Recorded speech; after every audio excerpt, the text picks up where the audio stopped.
And it's still there, that gorgeous backdrop to the Mary Nutter Cathedral City Collegiate Classic. We're in Cathedral City, just outside Palm Springs. And this is the 2024, the 20th year of the Mary Nutter Collegiate Classic, and we are proud to bring all the action to you right here on Flo Sports. It's the UCLA Bruins taking on the Nebraska Huskers for Game 2 on Wrigley Field. Hello, everyone. I'm Amanda Freed. I'm joined with Sydney Supley, and that's Coach Rhonda Ravel. The Huskers just were defeated in a hard-fought battle against the San Diego State Aztecs in extra innings. So it's a quick turnaround for the Huskers. The Bruins, however, starting their first game here at this Collegiate Classic. And let's take a look at the Nebraska Huskers order. Leading off, Billy Andrews, Sydney Gray, Ava Breadwill, Peyton Cody with a solo blast in that last inning, Andrews, Bacon, Neal, Bland into that lineup as a starter, and Caitlin Caneda.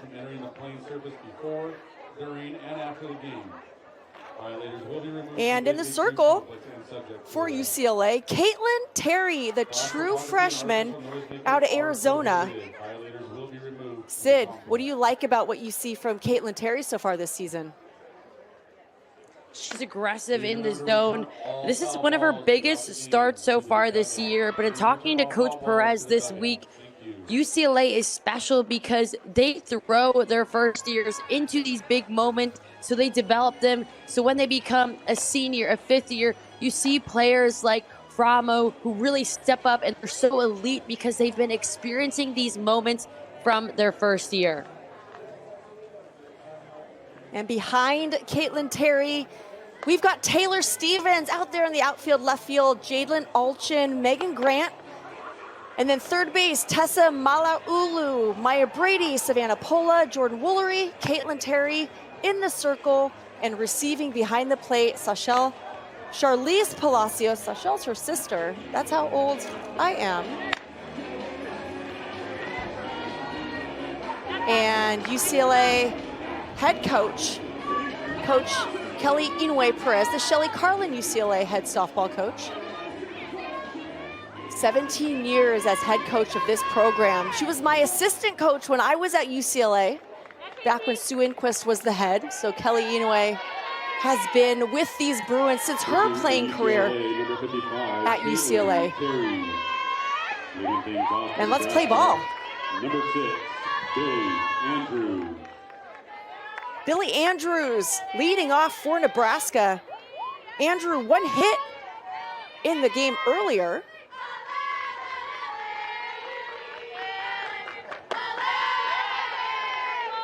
Terry throws ball one high.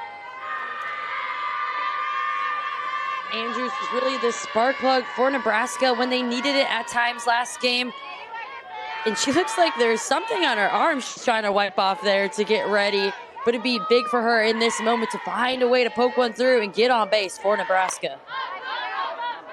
And she goes swinging early in the count. That ball drops in for a base hit. Andrews caught up on her way to second. Will slide in safely. There's that leadoff runner for the Huskers. It's a great pitch, a rise ball that actually jams her, but she's able to find a hole right there in the infield, outfield, and then a bobble by Grant will allow Andrews to take second base. And we've been talking all week about how hard the dirt is here at the Mary Nutter, and you can tell a scraped up knee on that slide is sometimes how the game goes.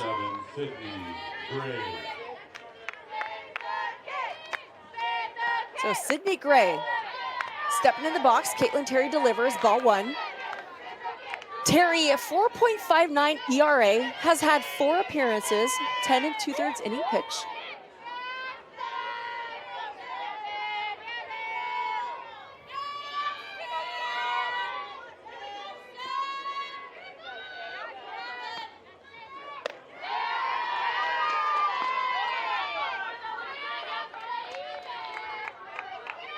And here's Billy Andrews.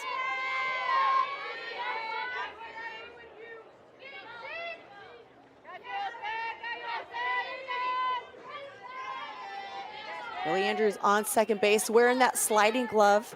Sydney Gray in a 2-0 count. Ground ball over to second base, moves the runner over 60 feet, that out made at first. Very productive hitting there by Gray, understanding how important it is to work the right side of the field and move your runner over, especially with one out. You're coming off of a tough loss. If you can throw a punch early in this next game, that'll help get rid of all those feelings you were feeling from last game and really settle into this one.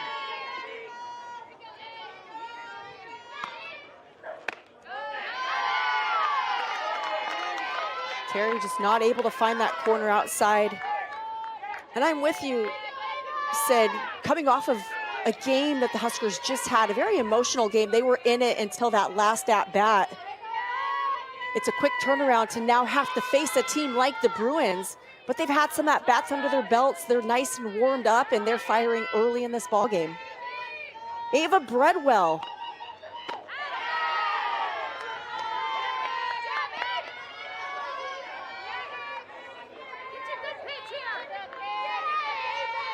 You can tell Terry really trying to work her up pitches, her rise ball. And it looks almost a little bit like a low rise or a backdoor curve, but she's putting so much pressure on that back leg. Her waist most of the time is back, which just tells you the ball is going to be up in the zone. And Terry right now is picking at all parts of the plate, just not quite able to tune into the zone. Ava, the junior out of Shawnee, Kansas, had a really nice weekend in New Mexico. We talked a little bit about that. Hit her first home run of the season. And takes one down the middle.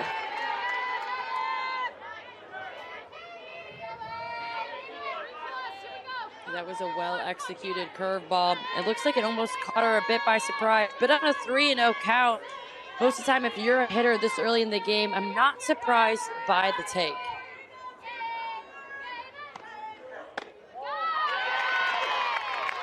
And a good eye by Breadwell to draw the walk. Palacios trying to do everything she can to help out her pitcher, but it's just a little bit too outside. And runners on the corner for this Nebraska team. It's a great start for them. And this is the athlete you want up with runners on base.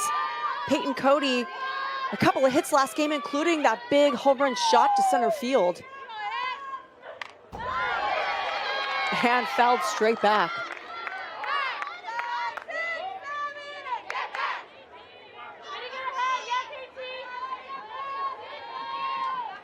Cody, the sixth-year player for Nebraska. A replay, you can see that that ball was too far outside. And a good call there by our umpiring crew.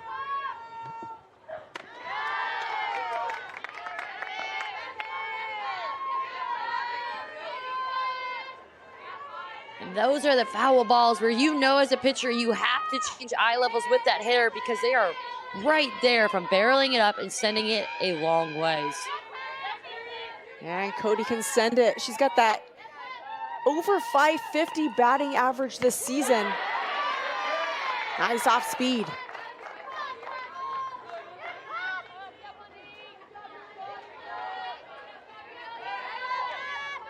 I love that Terry is mixing in her off speed early.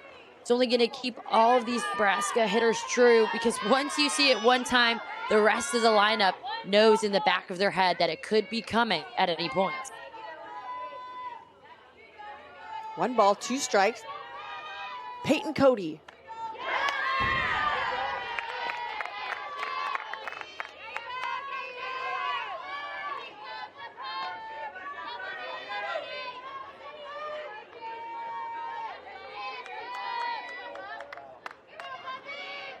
So Cody's average coming into this weekend ranked 6th in the Big Ten.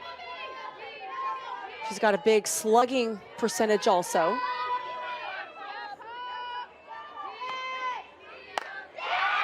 And there she goes, connects.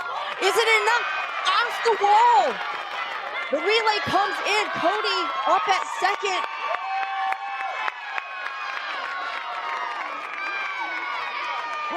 And the celebration.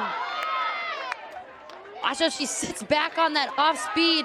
It's an outside pitch, but since she keeps her weight on her back leg, she still has enough to drive it. And the fact that she pulled the ball from outside all the way to left center is so impressive. Cody very much shining through from her experience. The sixth-year player transfers in 5 seasons at St. John and has just brought loads of talent and spark to this Nebraska offense. And Nebraska strikes first, putting a run up on the board.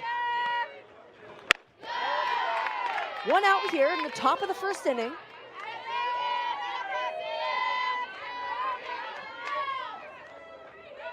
Brooke Andrews at the plate.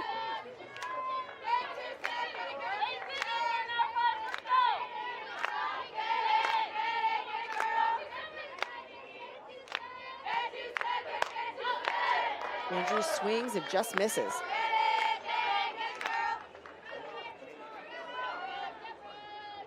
You talked about it earlier. Nebraska lost an emotional game. They had not even 30 minutes to try to turn it around. And already the way they were able to clear their minds and come out in attack mode in this game shows so much about the character of this team.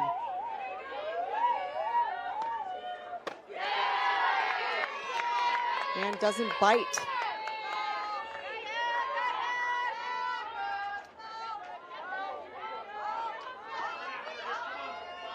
So 2-1 to Brooke Andrews. 2 runners on, 1 out in the top of the first inning.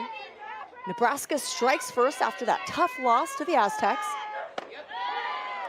Terry on the outside corner to even the count.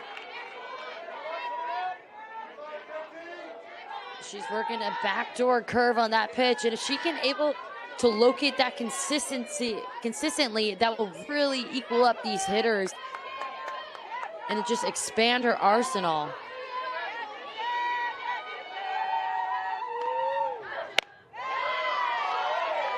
Terry going right back at that backdoor curve, just off the plate.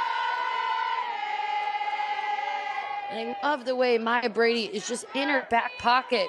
You can tell she's doing everything she can to motivate the freshman in the circle. It's so nice to have that type of experience behind you when you're a freshman in the circle. To have senior leadership is key in a big swing. It absolutely is. And there's such an interesting dynamic on this UCLA team. They have a very structured leadership system. Talking to Coach Kelly, it really starts with the freshman. You're just trying to understand as much knowledge as you can. Sophomore year, pay more attention to detail. And then your junior, senior year, it's really when you have that voice in your last season and your graduate season, you work on mentoring the younger players. So I love how detailed it is. Yeah, and it works long term, which is why the culture has been as strong as it's been. A great take there by Andrews. And you know, there's no one better to speak about the culture than truly you, Amanda. Has that been instilled for years when you were there to now? How did that all come to be?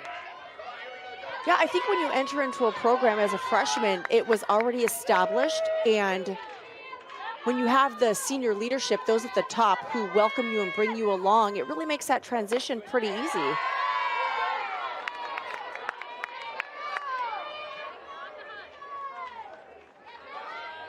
And Caitlin Terry in a big situation here. She's still a freshman, not a lot of starts on the season. But UCLA will turn to her. Their whole pitching staff is on the younger side.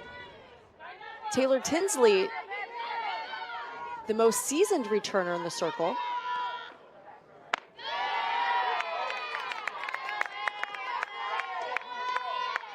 You can feel Terry just tightening up a little bit. Sometimes in these moments, you tend to squeeze the ball a little bit harder. I want to see her just throw her pitches, spin it through the zone, make this Nebraska team hit. Understand that you have 7 players behind you, and now with bases loaded, is not a time to really nibble. Easier said than done. And a swing of the bat, lines out, doesn't get the double play, awfully close. Jordan Woolery.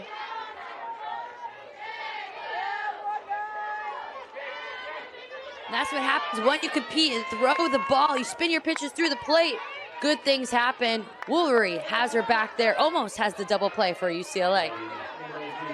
Yeah, really great call by the umpire. Good heads-up base running by Brooke Andrews to see that and get back.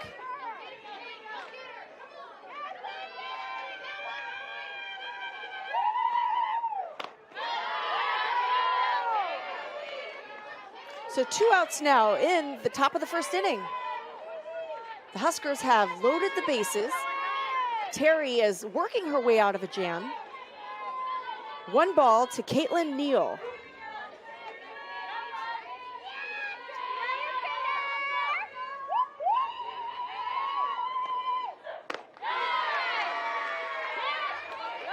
Caitlin Neal is a senior out of Dewey, Arizona.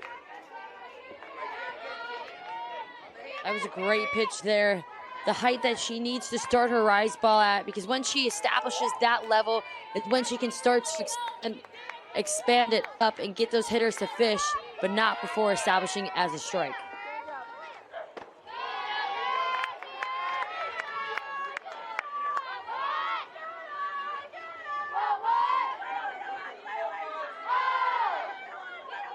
And Caitlin Terry taking her time. There's a 20-second pitch clock, and she's using all the time she needs. Delivers on the 2-1 pitch. Speaking of the pitch clock, a lot of people said implementing that is what caused such high scoring games. You look at last weekend in Clearwater and across the country. But Amanda, the games we've called at least, and so far here at Mary Nutter, it's felt a lot like pitchers' duels. A lot of low-scoring games that we're used to seeing. Yeah, I agree. Quick pace, but doesn't feel rushed. And a little jam shot over to second base. Pola with the out to Woolery at first base. The bases were loaded, and the Bruins get out of a big inning. Nebraska plates the first run. UCLA with their first at-bats next.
And we're back on Wrigley Field in the bottom of the first inning. UCLA will have a crack at it. Maya Brady leading off, followed by Pola, Woolery, Grant Palacios, Jadlyn Alchin, Tessa Malaulu, Ramsey Suarez, and Taylor Stevens.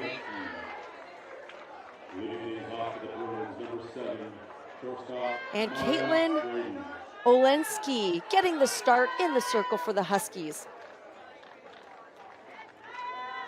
And I am pumped about this decision, bringing in a left-handed pitcher. It is the first one we have been on call for all weekend long. We talked about how intentional Coach Ravel is in deciding which pitcher is going to throw. It comes no surprise to facing a heavy lefty power lineup like these UCLA Bruins have, starting with one of the best, Maya Brady. Not a great pitch. And Olensky, we did not see her last game. We saw 3 other Nebraska pitchers. Olensky only 7 1/3 innings pitched this season. This her biggest start.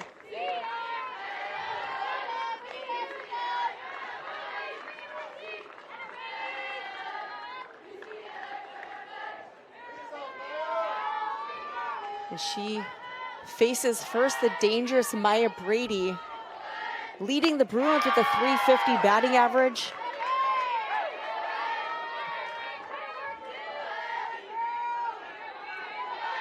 And she is just competing, going right at her. That curveball tails away. Brady just a little bit on top of it. And that's a great ladder out from the last pitch. We both had the same thoughts. Two pitchers' minds working at it, appreciating some good pitching.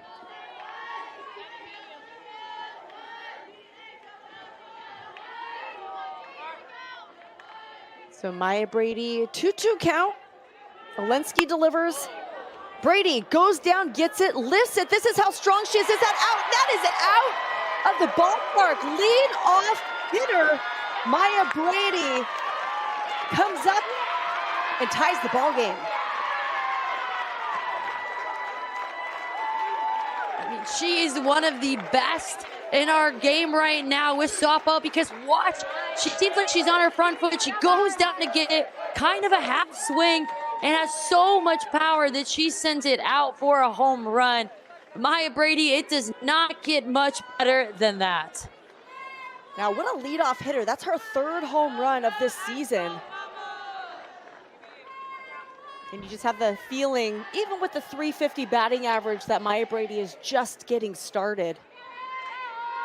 Absolutely. And last weekend, she solidified herself in 5th place for program history in home runs. And it's a long season to go. Exciting to think of the ways she can climb that list. And here comes Savannah Pola. Pola takes strike one. As a pitcher, after giving up a home run, the best thing you can do is come back and fire a strike.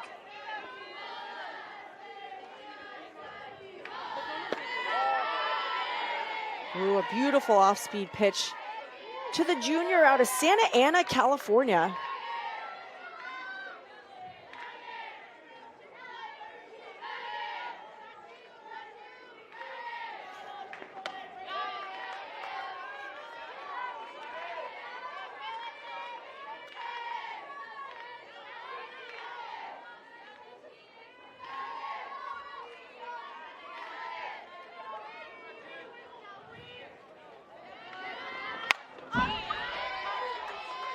Pola spoils the pitch down and away.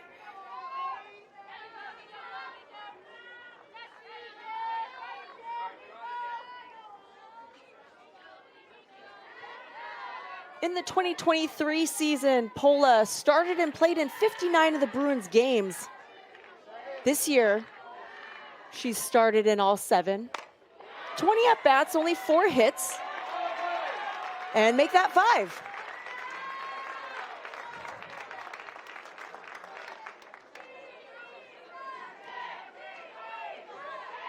Pola did a great job. She was getting worked outside.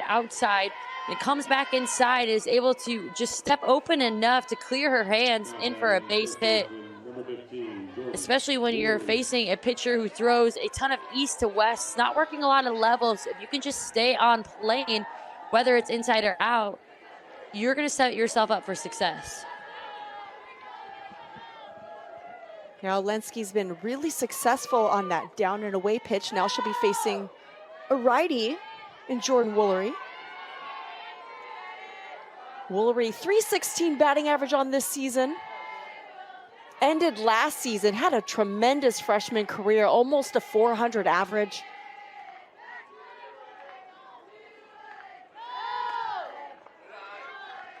And when you look at the start of this season, UCLA has been challenged in a lot of ways. This team really kind of embracing the underdog mentality for the first time, and their statement win was against Florida State. Well, Woolery stepped up big time after being worked outside, made an adjustment, and helped her team come up with a win that showed them what they were capable of.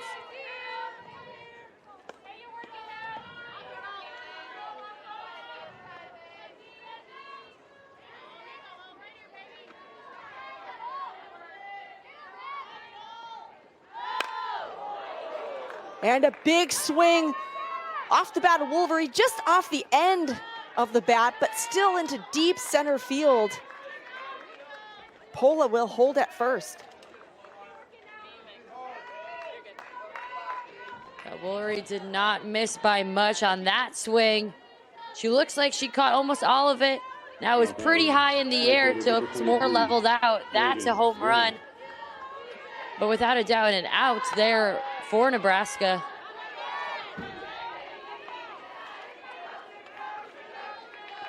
That's a big out for Nebraska. It's Megan Grant, another sophomore coming up. Savannah Pola still on first.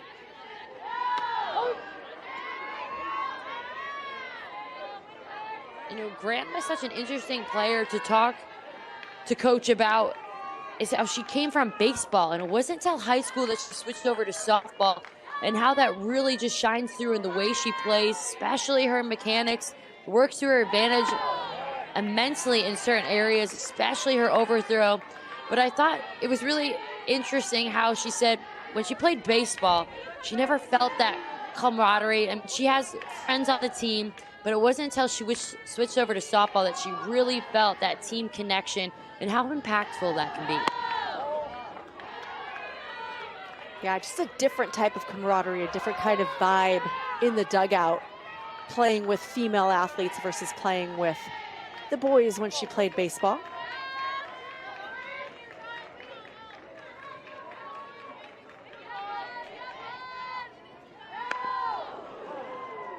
And Grant hit by pitch.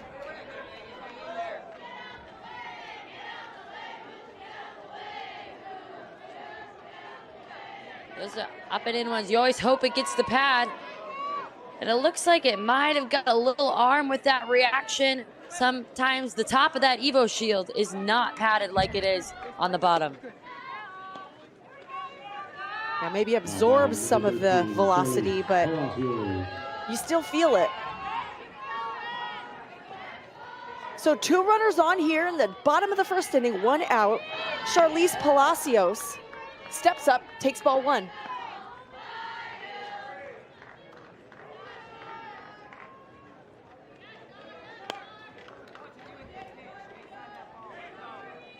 Palacios still looking to catch her stride in the box, 188 batting average, 3 hits on the season. Does have a couple of RBIs. So with Pola out there in second, Palacios would be looking to pick up her 3rd RBI of the season. Right now she's sitting at a 2-0 count. Big advantage for her. She wants to be a little bit selective here on which pitch she wants to attack. She can really split the plate in half.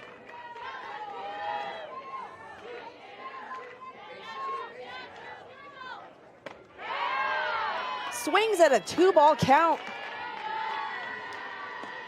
A hitter's count, but the ball just tails out of the zone.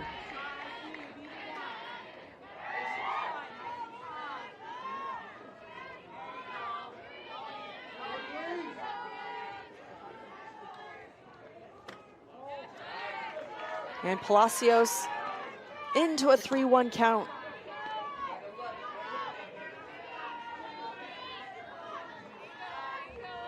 Olinsky commanding the zone so well in the first few batters. You're starting to see her nibble a little bit. You wonder after the home run if it got in her head.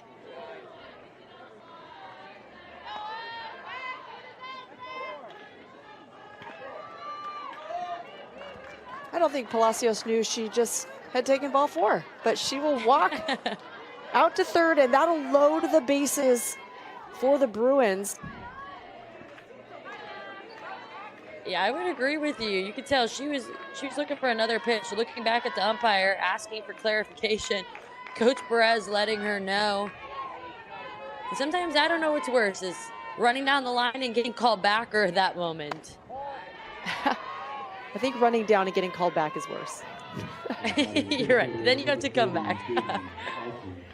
So bases loaded for Jadlyn Alchin, the Washington transfer out of Huntington Beach.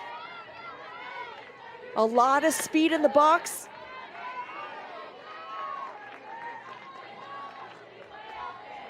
There's Pola Megan Grant, and Charlize Palacios. Bruins all on the bases. Jadlyn Alchin right back up the middle. Alchin with 1 RBI. Will it be 2?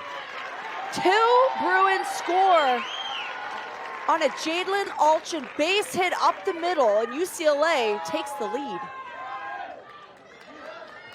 Great job by Alchin. Not trying to do too much. Keeps her hand on top of that upper pitch, sends it back up the middle with a line drive. The outfield was shifted towards the left, which will allow the runners to keep going. Watch Andrews there, has a quick tag on this throw in, tries to catch the runner sleeping, but everyone's safe around the bases.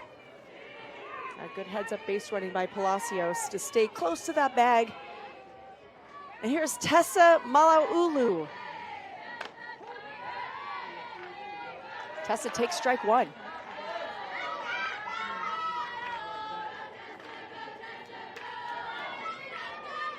There's Jadlyn Alchin coming through big with the 2 RBI single.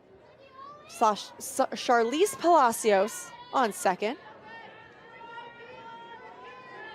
She brings a lot of talent from Washington. She's on the Pac-12 freshman team and played a lot of inning for the Huskies.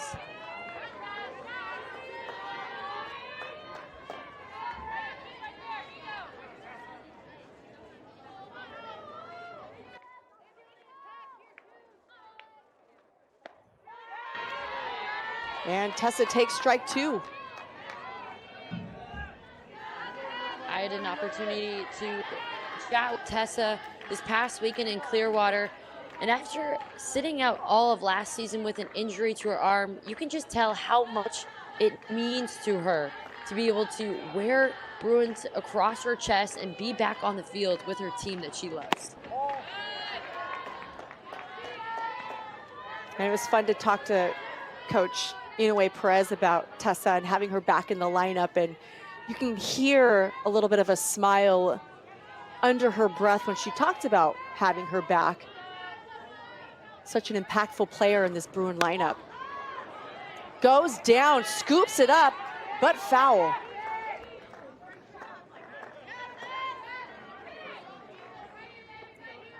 You can see right there, running back from the bullpen was Caitlin Kinney for Nebraska on that shot. Be interesting what a leash they're going to have right now with Olinsky on the mound.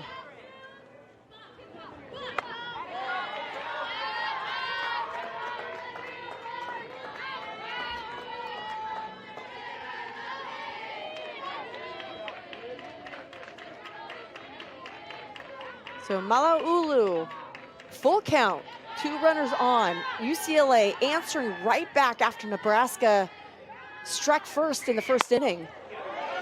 Malaulu goes into the 5-6 hole for a base hit. Bruins load the bases again.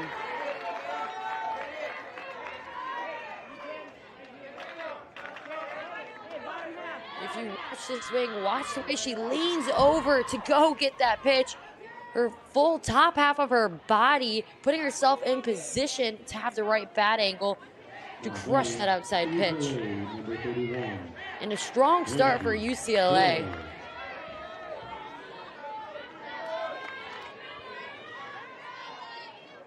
And this is Ramsey Suarez. Ramsey Suarez getting her 2nd start of the season. A big swing on a first pitch, high fly ball into right field, brought in by Felix. The runner tags and scores. That's Palacios. And that's the 4th run in this first inning for the Bruins. That swing will do the job just enough to be able to get the runner safely home from third to home. You could tell right field was still backpedaling, trying to track down that pop-up. And Taylor Stevens coming out of that 9th spot. Stevens, this is her 4th start of the season.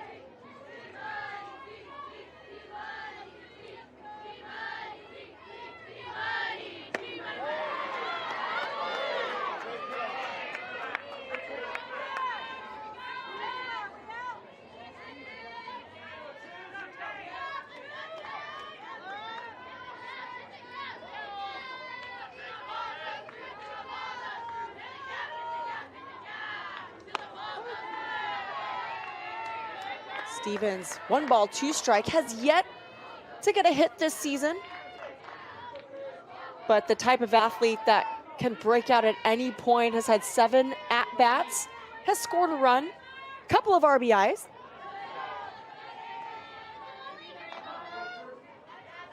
With that knowledge, if you're Olinsky, you want to attack this batter because on deck is none other than Maya Brady, who led this inning off with a home run.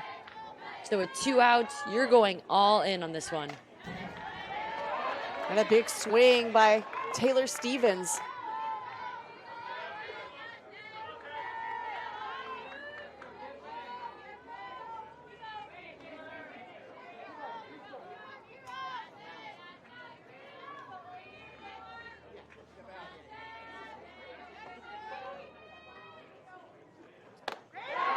Stevens swings, a big final strikeout for Olinsky. But not before the Bruins answer back and add 4. Thanks in part to the big stick of Maya Brady. She came up first at bat of this game for the Bruins, drives it deep, ties the ball game. Maya Brady, somebody the Bruins rely on incredibly in the lineup, and she comes through big.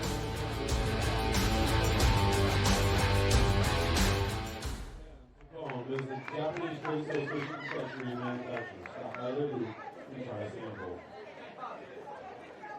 Please be sure to stop by the Jug Sports booth and talk to Dave about receiving demonstrations on the new Jug Mini 3 softball machine. The Mini 3 is the easy answer to all your softball practice needs.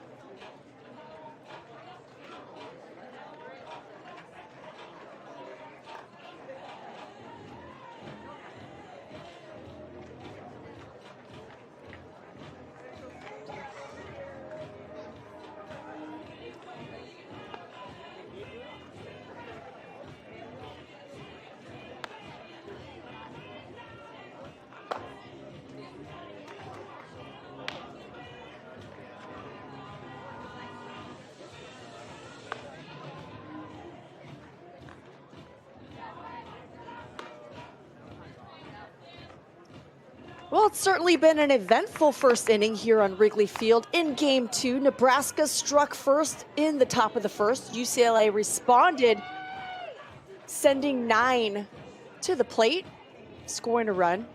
And joining me again for our 4th game, Sydney Supley, the Northwestern University pitcher and fielder from 2019 to just last year, designated hitter in the 2022 College World Series.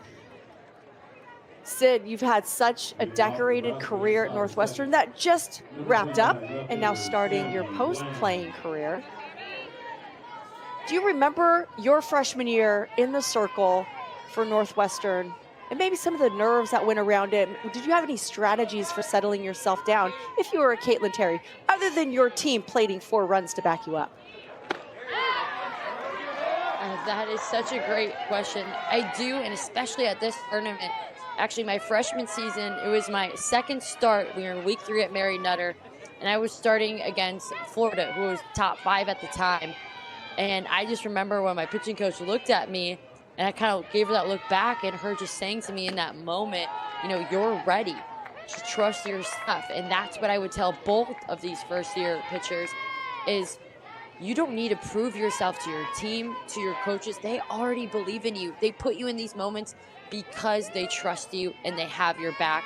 So go out there and just absolutely play fearlessly. I love that perspective because you remember it so clearly. And that was your freshman season. So from Caitlin Terry, and some of these other athletes are just starting their experience. They're going to look back on this freshman year and the impact it'll have on their careers moving forward. But that's some great insight. And a big swing, that's Samantha Bland. this Bruins team has been very intentional on that, knowing the younger faces that they have. They actually brought in one of the best to ever do it, is Megan Framo for UCLA. And she's working with the team on so many parts of the game, but specifically the mental side, because she went through so many battles that I think many people didn't even know of.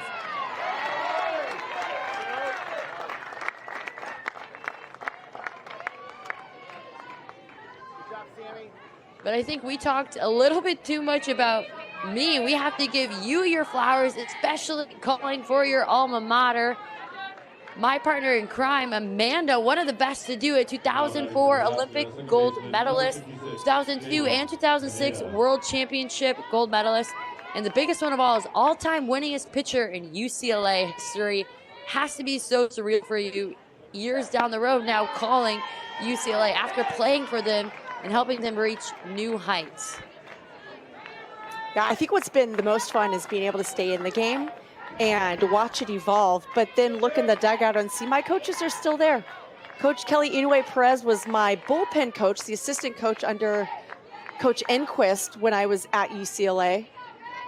Lisa Fernandez was there. These coaches have just put so much time and effort into the game. Maya Brady for the out across the diamond. I love seeing coaches who stay in the game and impact players for decades. There's Coach Inouye Perez. We talked about catchers being good pitching coaches. I learned more in my freshman season. Lisa Fernandez was training for the national team, and she was a part of it as well.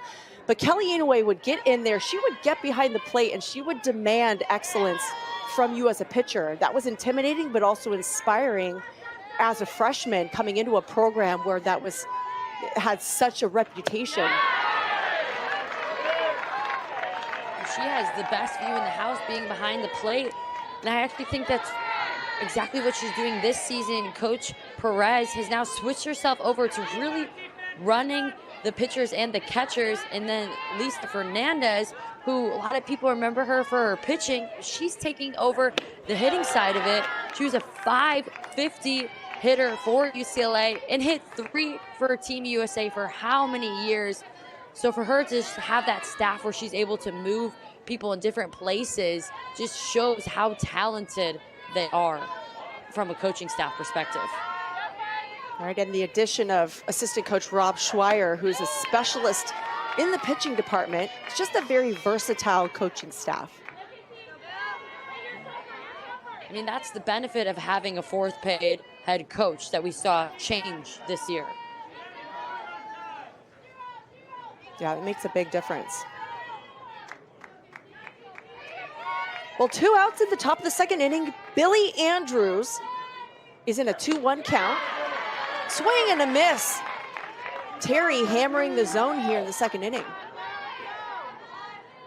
You can tell from the confidence she has fed off her team when they plated her 4 runs that she's trusting her pitches, especially that curveball through the zone, really challenging these Nebraska hitters.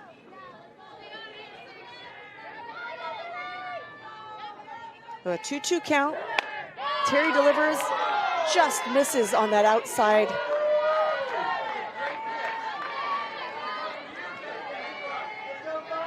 You see here how close that was. You could tell Palacios with the reaction. She wanted that one for her pitcher.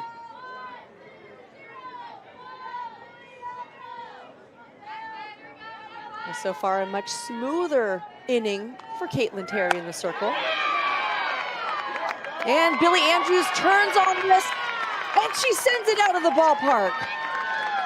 Andrews connects on a Caitlin Terry belt-high pitch and sends it out.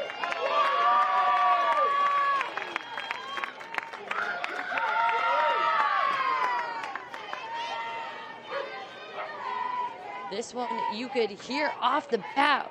Watch her sink into her legs on that changeup and just drive it into left center field. Almost like she was predicting that pitch. She caught it right away. Will just explode through it. And a hug for her waiting after touching home plate. Sydney Gray steps up.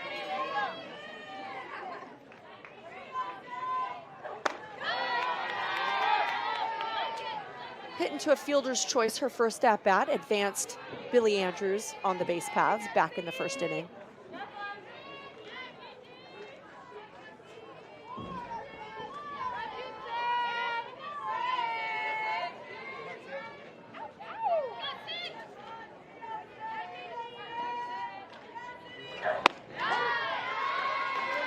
And there's that location on the outside.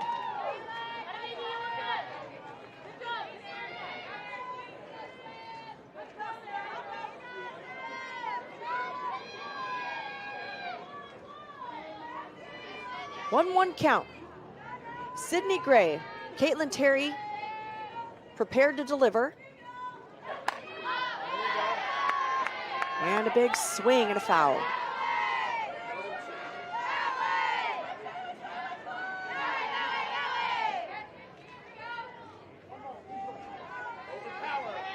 Important thing when you see so many lead changes in a game is to always respond, no matter how big or little. Even if Nebraska only tacks on one this inning, just responding to some sort of way, chipping at the lead, it really can play a difference in the 5th, 6th, 7th inning.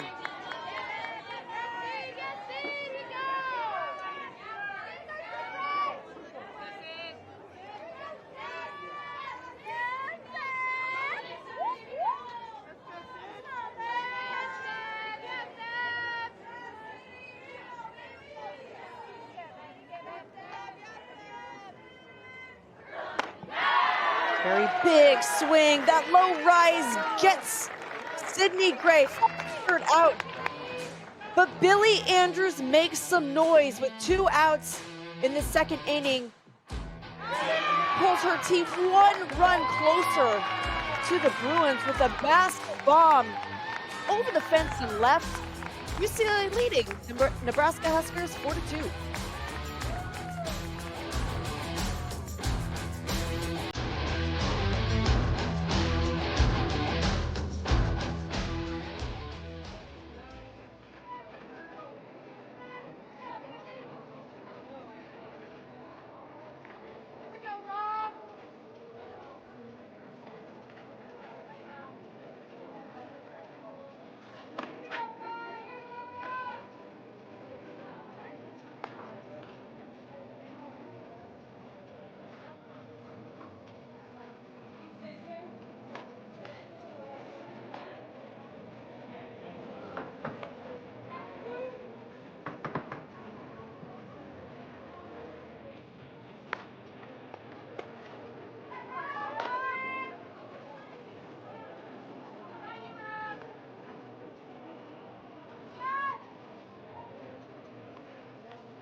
Now pitching for Nebraska, number 2, Sarah Harness. Leading off the bottom of the 2nd, for the Bruins, number 7, shortstop Maya Brady. And we would like to thank our sponsors for the Mary Nutter Collegiate Classic, including Japan.com. Japan.com is the Japanese Trade Association of Confectionery Manufacturers. And Jug Sports. The Mini 3 Jugs machine is the easy answer to all your softball practice needs. And Maya Brady was the answer to the UCLA needs in that first inning.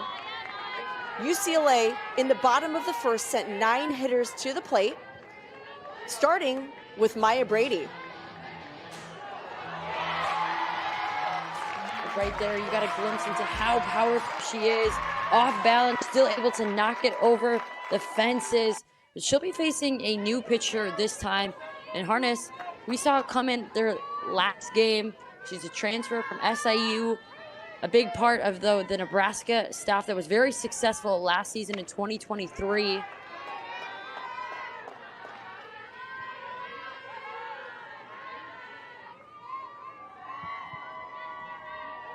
And with all of these different Nebraska pitchers, you're going to see something just a little bit differently. And that's kind of their goal. They like to change different looks each time through the order.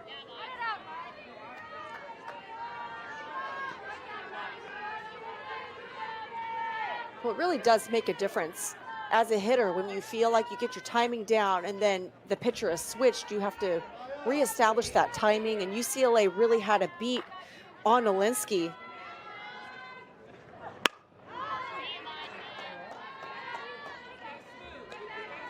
Please return all the foul balls to the dugout. Thank you. And sometimes it's just even switching from that left-handed pitcher to a right-handed. That can be really crucial. Brady, deep fly ball, not deep enough. Brooke Andrews in center field brings it in, but mighty Brady puts some good bat on it. Batting for the Bruins, second baseman, number 5. Very Savannah similar location to Moore. where she hit her home run, but that one she was just under it a little bit too much. Still, so much power being able to drive that low and out pitch.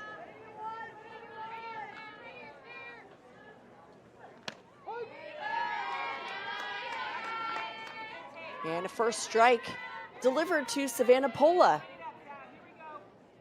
Pola followed Brady in that first inning with a base hit up the middle.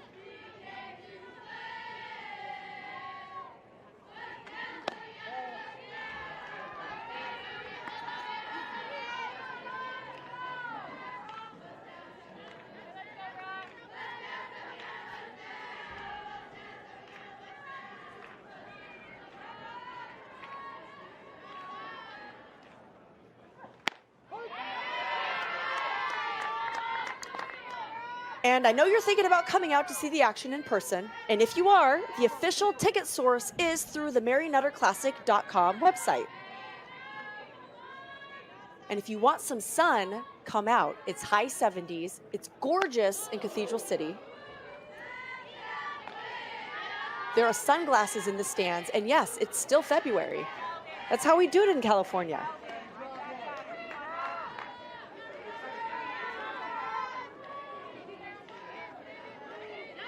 Pola taken a little bit back by the previous pitch. But able to Pola reset gets nicely on and top. square one up. Yeah, muscles it. It's like you said, she gets on top so well there.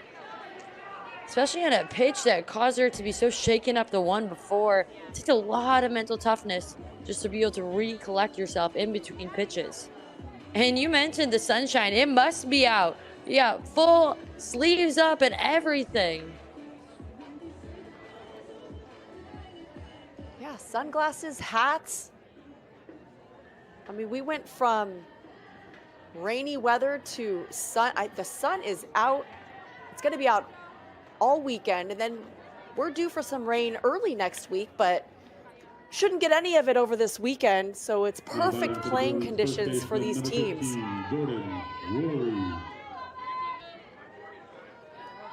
So Jordan Woolery flew out to center field in her first at-bat. Takes ball one.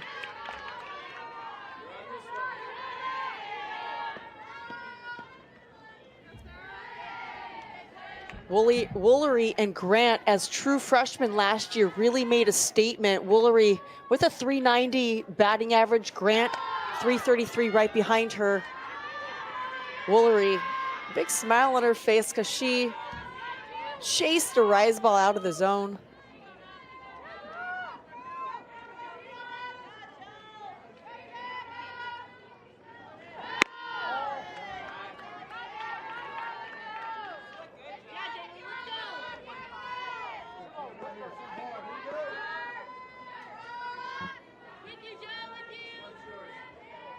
Sarah Harness in the circle.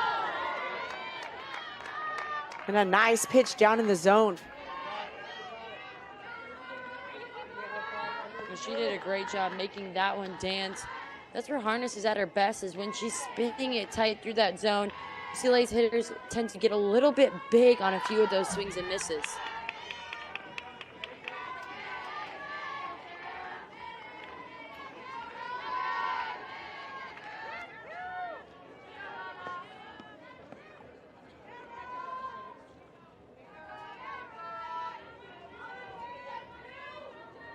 Woolery in a 2-2 count. Ball high. Harness in her 15 innings coming in does give up some walks, so she will poke around the zone. She'll make you be patient.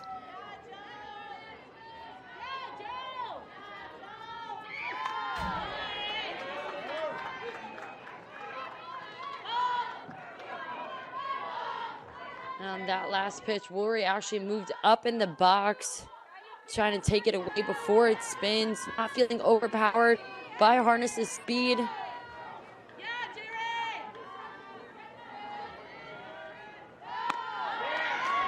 And a big strike three pitch on a full count to the dangerous Jordan Woolery. Now batting, right fielder number 43. That's where Woolery just gets a little bit outside of her legs, you can tell. Not a pitch you would normally go after, but with the 2 strikes, got a little bit greedy. Great pitch by Harness. And comes right back with a strike to Megan Grant.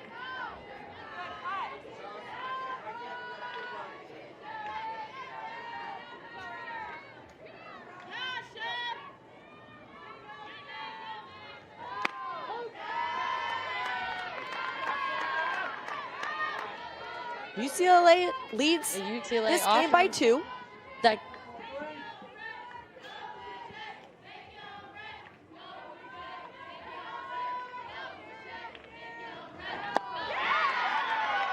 Grant chases, and Harness hustles back into the dugout.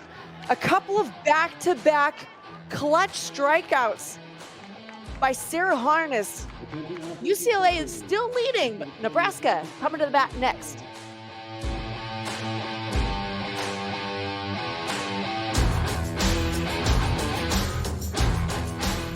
Archives available to watch on demand. Check out FloSoftball.com. That's FloSoftball.com. Come visit the Players Collective booth out on Wrigley Field to meet some of our favorite professional athletes, get their autographs and free giveaways. Certified equipment is just a click away. Are you a top 12U player? Sign up and try out for the USA All-American Games. Leading off in the top of the third for Nebraska, number 24, catcher Ava Bredwell. So Caitlin Terry back in the circle. Ava Bredwell steps in for Nebraska.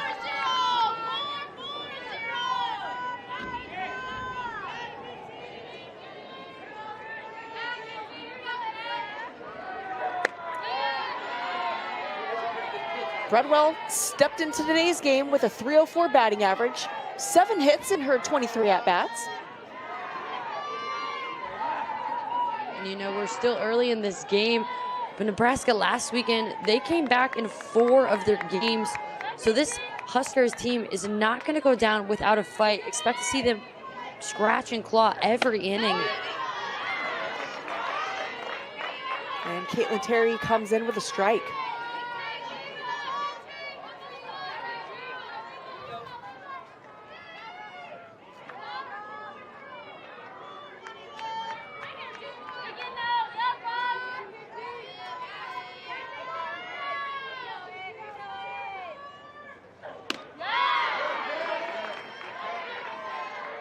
Bredwell trying to get a piece of that down and outside, well executed by Terry.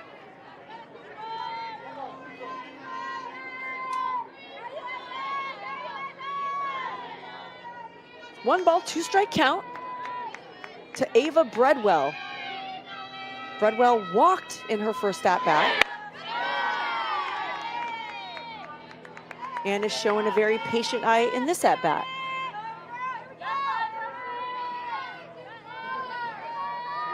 She understands in this moment a walk is as good and valuable as a hit.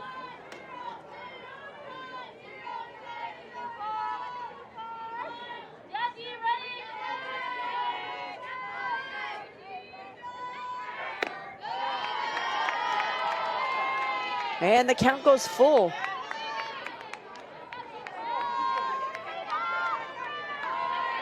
That's something we've seen from both pitchers, like in this game so far, is they tend to get that 0-2, 1-2 quickly, Then you start to see a lot of 3-2s, a few nibble pitches until they put it away or a hitter comes up on the other side. Now the pitchers are definitely having to work in the circle. And Bredwell continues to make Caitlin Terry throw strikes. With no outs, top of the third, Nebraska trailing. Terry does not want to allow a free pass.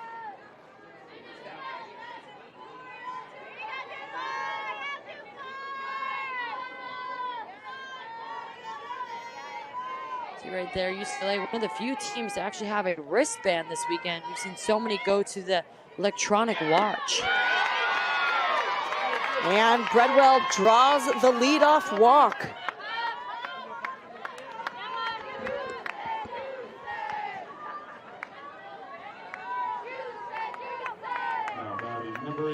That's a tough one to get away from you. If you're Terry, doing a great job working ahead in the count, it's just finishing it with that one more sharp pitch.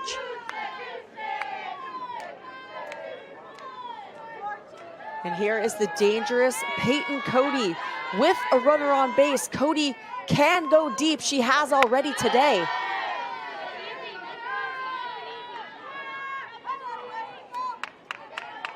Right there, you could hear Palacio say nice and easy to Terry. Just trying to calm her down right now, get her to push all of her weight towards the catcher, not fall back, especially when you tend to be more of a curve and a rise ball pitcher.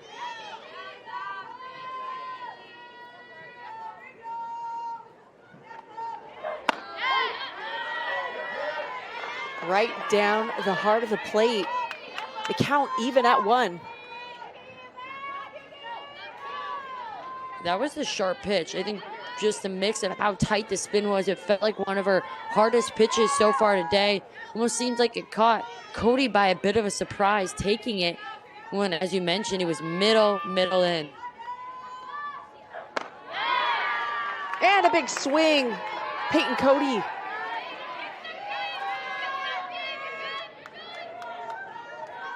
Right there, when she's doing her best, she's getting those swings and misses because she's challenging the hitters over the heart of the plate, not giving up free passes.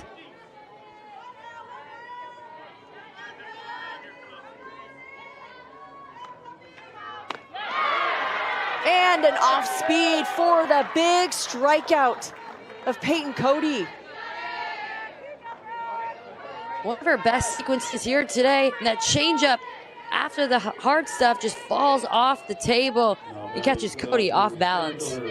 Number 27, Brooke Andrews. That was incredible execution of that pitch. Perfect timing to get a really dangerous hitter out. And here's Brooke Andrews. Andrews, first pitch swinging, high fly ball off the fence. Have to appreciate Malaulu and the hustle there, trying to get it before it hit the fence. Maya Brady coming over to give her left side some props. And those two just work so well together. The communication, you can tell, and the chemistry.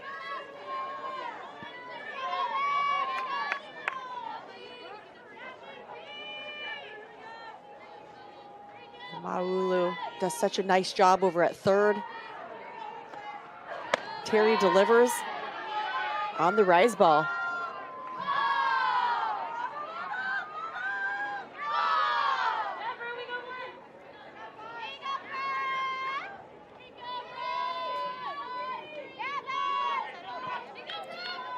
Brooke Andrews also drew a walk back in the first inning, her first at bat.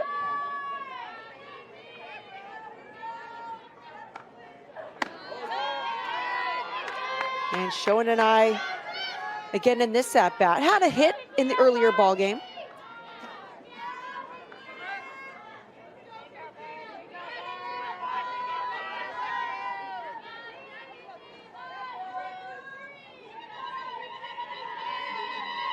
And Nebraska has really loaded their schedule up with tough competition. They started out with number 7 Washington, number 11 Duke. Doesn't get much more difficult than that. And went on to take a couple from Long Beach State, Utah Valley, then had a really nice weekend out in New Mexico. This is their 12th appearance at the Mary Nutter in the past 15 seasons, but it's their first one since 2020. So we brought the sun for you, Huskers. Hope you're enjoying. You know, on the other side of it, UCLA, another team that has really challenged themselves, like you mentioned, similar to Nebraska. They've faced 5 ranked opponents in their first 7 games before coming into this tournament. And Coach Perez says she always wants to take the hard roads, something she drills into her players. And on that strikeout, Brooke Andrews, that's 2 outs in this inning. Ava Bradwell still stranded at first. Right here, she is spinning the ball well out of the zone, really working that outer half of the plate. That time we'll ladder it up instead of out and get the strikeout. And you mentioned Nebraska was coming back to the tournament this year. Well, this is actually UCLA's 19th year in a row at the Mary Nutter. That's right in their backyard, so it's an easy trip down. And when you know you're going to have an opportunity to face these top teams, it's kind of an easy sell. I would agree, a little bit further than California to Nebraska, but we saw the stands earlier, and there's still a lot of Nebraska supporters who made the trip, which is awesome to see. Well, we've learned all about what Palm Springs has to offer, so it's not just this amazing softball. You're just not too far away going to downtown Palm Springs and hit up all the sites. Got a really fun nightlife, so it's really a fun tourist destination.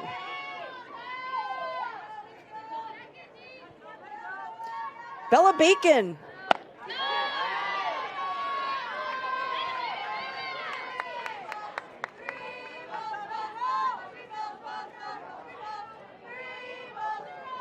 Bacon, the transfer out of Purdue, spent last season with Purdue.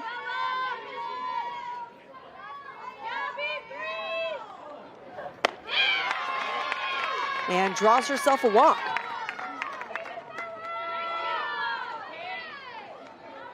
So no action in this inning yet. Ava Bradwell walk, a couple of strikeouts, and then a walk. Huskers have yet to put the ball in play this half inning.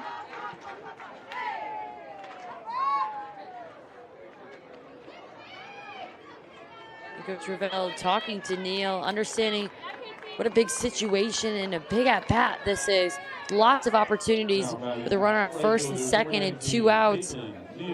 And while Terry may have given up hardly any hits this game, she's still thrown a lot of pitches. And if you're Nebraska, you want to start wearing her down, seeing if you can get another arm in the circle.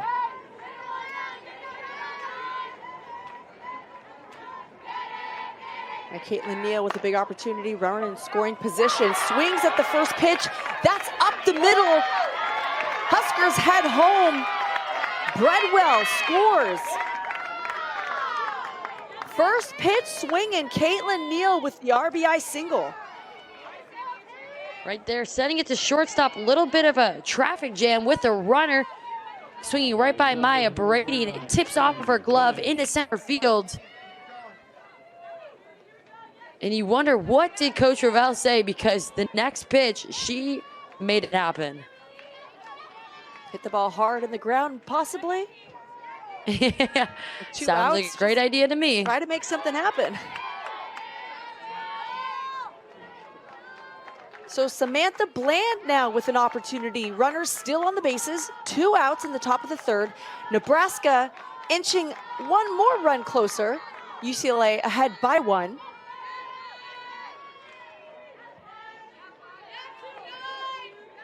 Caitlin Terry still battling it out in the circle.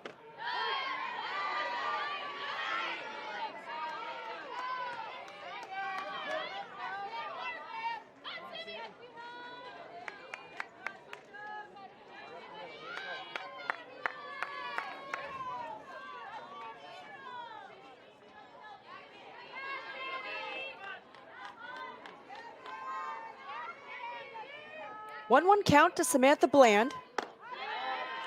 Ground out to short on her first at bat. did not start in Nebraska's earlier game today, did come in a pinch hit situation.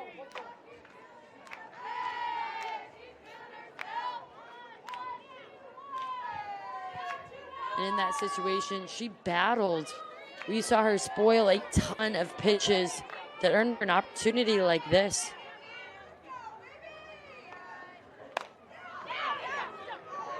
Good inside out swing, just foul.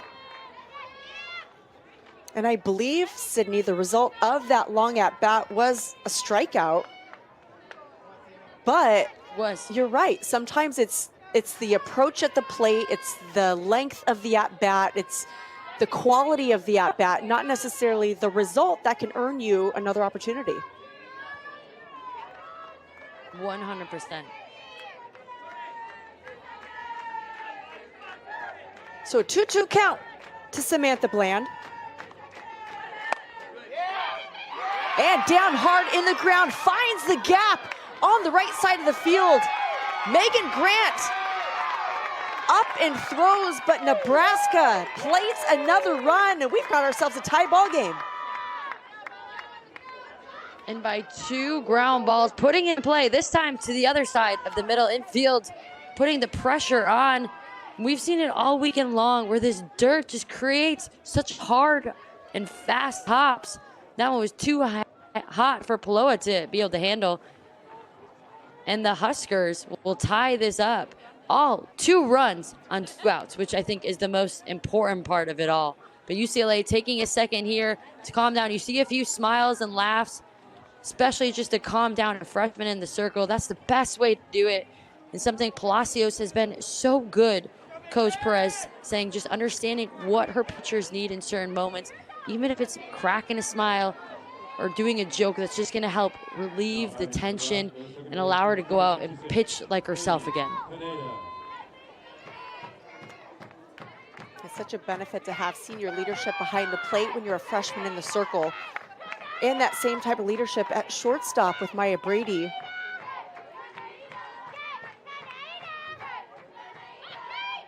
So Caitlin Kaneda coming out of the 9th spot, shows bunt, runner goes.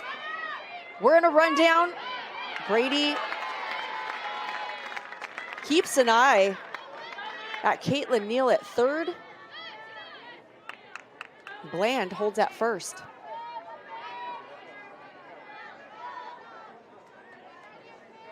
Yeah, interesting play there. No harm, no foul. A good job by the defense for UCLA. Maya Brady really holding it down, captaining that defense.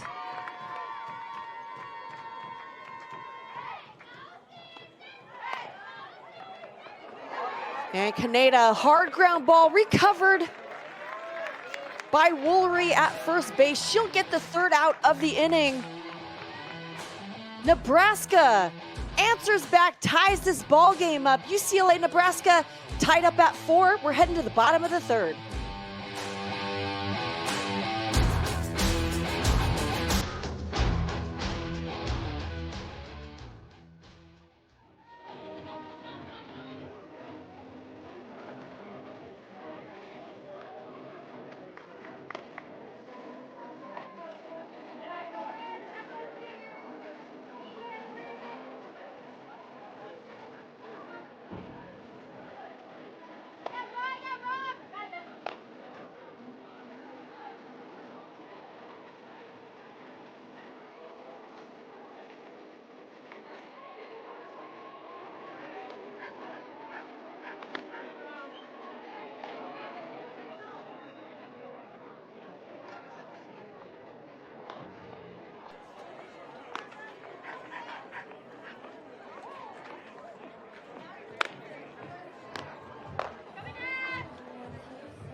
Well, welcome back to a wild Couple of first innings here on Wrigley Field where Nebraska in the top of the first struck first with a run.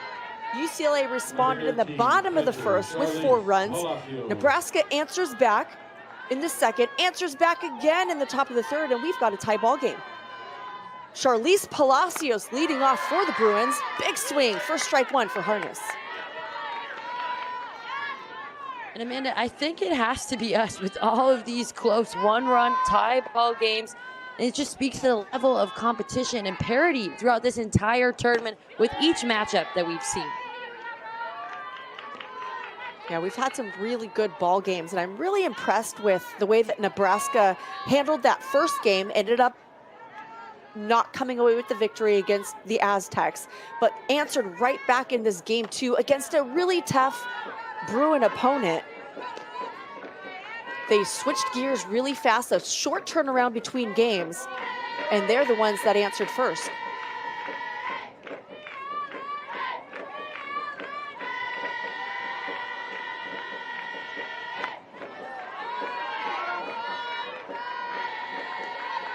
And since Harnesses came in, UCLA hitters have not had an answer yet.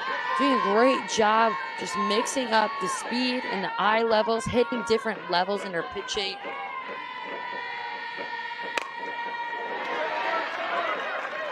And Palacios, base hit up the middle. Leads this team behind the plate and getting it done on offense. And there's Lisa Fernandez, who is spearheading the hitting this year for UCLA. You love to see those interactions between a player and a coach. And taking another look at that hit, it almost looked like Harness got a glove on it for a second, but the ball was just hit too hard. She's not able to stop it.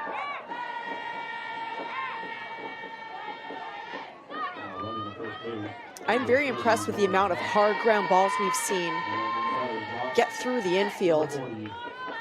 And we've got a pinch runner for UCLA. Lauren Hatch gets back. That's heads-up base running, especially as pinch runner coming in on that type of a hit. It's really easy to take a big lead on your very first time in the game. She did a great job staying home on that line drive. Alchin, though, with 2 good swings on the day so far.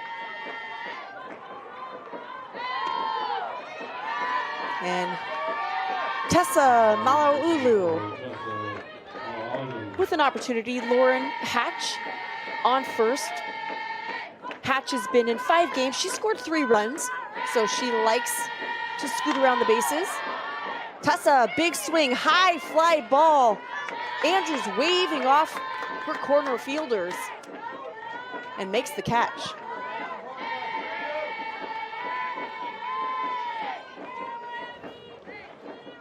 This Nebraska team already have been through so much this season with losing Jordy Ball, battling through injuries with players such as Andrews herself, and they are just weathering every storm coming their way.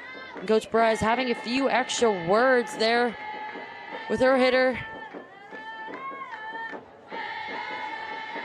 Suarez, who was in another important situation last time she was up to bat, taking a few extra deep breaths here. As a coach, what you say to your hitter in this moment is always so impactful because it's the last thing that goes into their mind before they step into the box. And when you work with these hitters as much as Coach Fernandez does, you know them so well. It's like a pitcher-catcher relationship. You know exactly what to say in these moments. Suarez came up big in her last at-bat. And swinging early, looking to do the same in this at-bat. You know, that is so true. I laugh to this day, I swear. Well, we're going to take a look at this one first. Just the ball falls off the shelf. But in talking about that relationship with having a pitching coach or a hitting coach that you trust so much, I still laugh with mine to this day because it feels like any question that I have, life, non-softball related, there's still the people I go to because in my mind, they know everything. They know how to fix any situation. And Suarez rolls it over, almost gets it through the infield, but smothered by Andrews at short, who gets that lead out at second. And the Huskers get themselves out of the bottom of the third. UCLA, no runs scored. We'll head into Nebraska's top half of the fourth.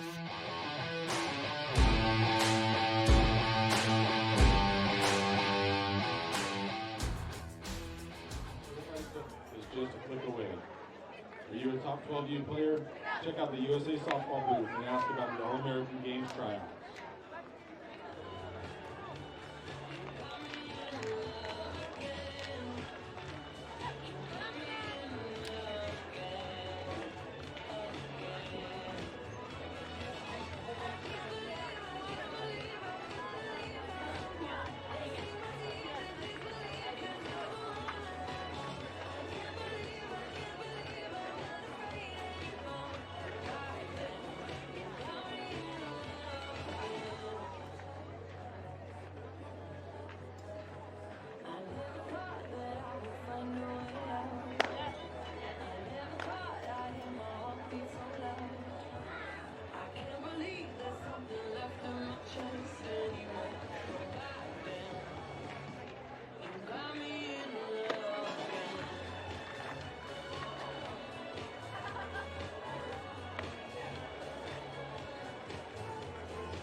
Boulevard's Walk of Stars. Right here on Palm Canyon Drive is Palm Springs' own version of their Star Walk. Elvis Presley spent a lot of time in the Coachella Valley. Actor Sonny Bono was the former mayor of Palm Springs. Actor-comedian George Lopez, who had his own sitcom in the early 2000s, loved Palm Springs golf. Marilyn Monroe, obviously an icon. Frank Sinatra, the legendary singer, called Palm Springs home.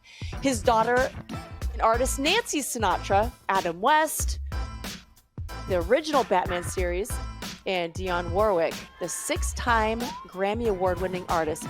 All of them had a special place in their heart for this area. If we haven't convinced you to come in person, at least spend a day in Palm Springs experiencing all the history. High fly ball up against the fence, tracking it down. Does she have it? There's some cheers from the crowd. Is she gonna pull it up? Are they gonna give it to her? And Taylor Stevens over the fence. Let's give her a Hollywood star. Full extension over the fence. You can tell by the crowd's reaction that they see the ball in her glove, and she comes out with it. Great timing by the left fielder. I mean, that is all the motivation and fire you up mentality that this team needs. What a play. That's an ESPN top one that I expect to see tomorrow morning. But UCLA bringing in a new arm to the game that we are welcoming, Jada Cecil, the junior pitcher from California.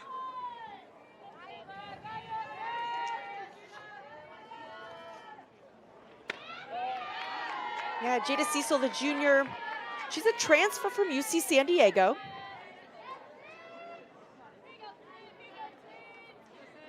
Cecil is 2-1 on the season, 10 innings pitched.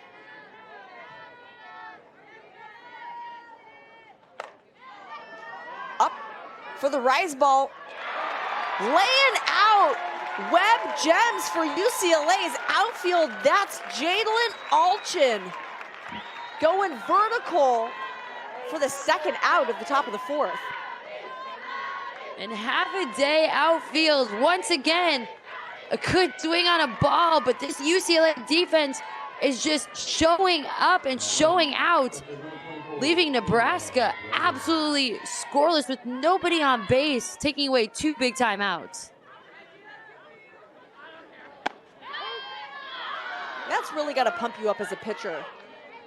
To know I can put the ball over the heart of the plate. I can give up some pretty decent contact, but my defense has my back. And here's Ava Bredwell.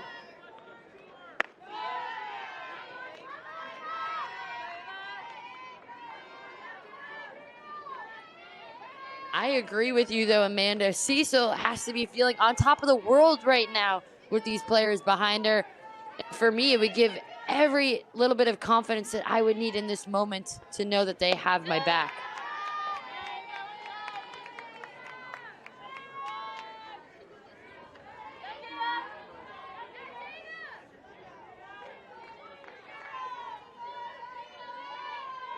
A 2-1 count to Ava Breadwell.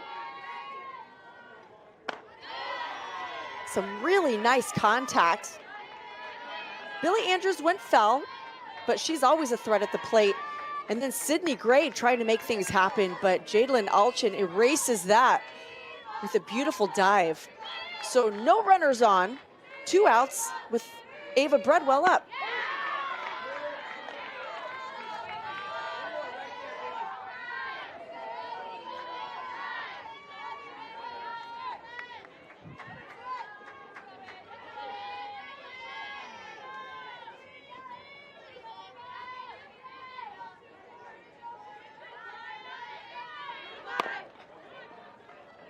Hard ground ball to Brady at short.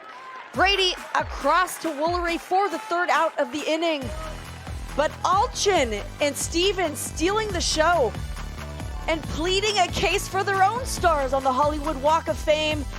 Stevens going out over the fence, bringing the catch back into the ballpark. And then Jadlyn Alchin laying out in center field to take away another hit. Bruins on fire on defense.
Now pitching for Nebraska, number 44, Kaylin Kenny. And we're back, and there are the Bruins. Number 22. Scored 4 runs in the bottom of the 1st inning. We're tied, and here's the preseason top 10 poll. 6 through 10, Georgia, Clemson, UCLA, Duke, and Washington.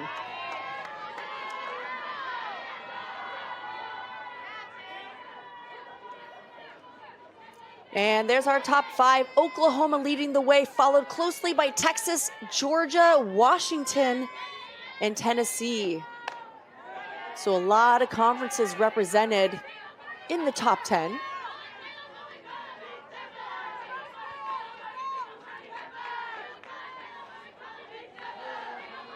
And UCLA down there at 19. Up the middle, Taylor Stevens, first pitch. Not first pitch, but swings hard up the middle, grounds out.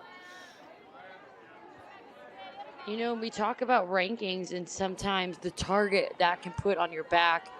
And you played at UCLA, the program was always up there. It's been historically for years. How did you manage having that target on your back? It's something this UCLA team has had to weather within the first few weeks of this season. You know, there is a difference when you always feel like the target's on your back versus being able to play like you have nothing to lose. And I think that's the mentality UCLA really has right now, is they're not looking at the rankings. They understand because of their total body of work over the history of the program, as Maya Brady pops up. Nice grab by Sydney Gray over at third. So UCLA's total body of work and Nebraska shows that what happens in February doesn't necessarily dictate how the remainder of the season is going to go. You need to learn as much as you can about your team during this time so you can be at your best when it matters the most. That's a great message for every single one of these teams to really embody and embrace. I think it's always having, that you're the hunter mentality instead of feeling like you're the ones being hunted. Just changes the way you approach the game. It puts you in attack mode.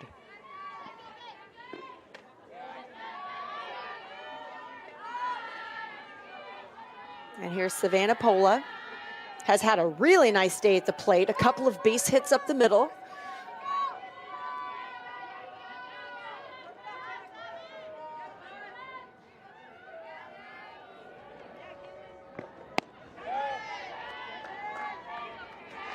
I always felt at my time at Northwestern that we were at times ranked, 13, 8, 9, 7, kind of all across the board.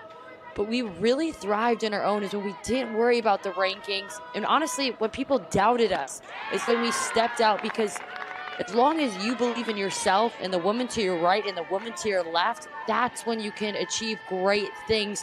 Is when you're just focused on the people around you and you have blinders on everything else. Because I think we're seeing in these games and in these matchups that the game doesn't know who's supposed to win.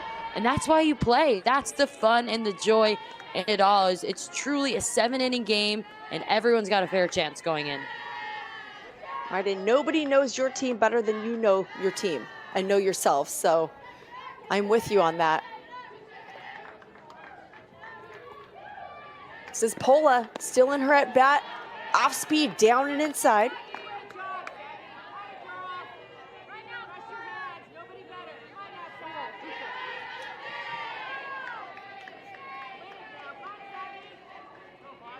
And Kinney is back there in the circle for Nebraska.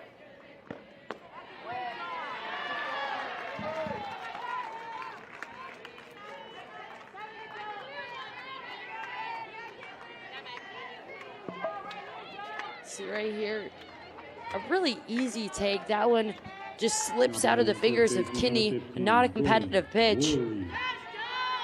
And now you have a hitter like Woolley up, who even with 2 outs can be such a dangerous hitter right there, bringing her arms through, trying to remind herself to extend the bat through the zone.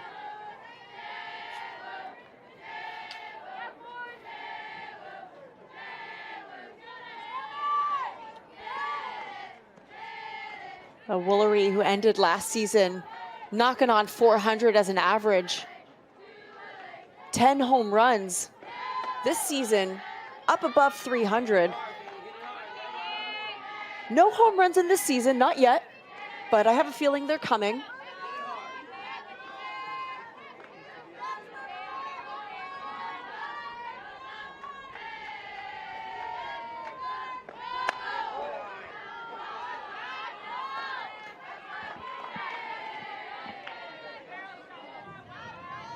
One thing you have to love about Woolley is she's always smiling during her at-bats. Truly so calm.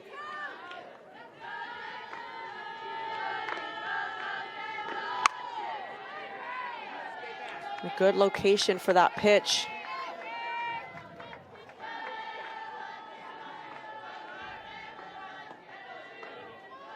And we saw Kinney work a ton of inside pitches last game. You're seeing her kind of come in with a similar approach against this UCLA team. And sometimes when people are worried about the power in a lineup, they tend to go all away. And a big swing and a miss, strike 3 to end the inning. Woolery goes down swinging. Pola stranded. The Bruins not able to play to run. Nebraska will have an opportunity next.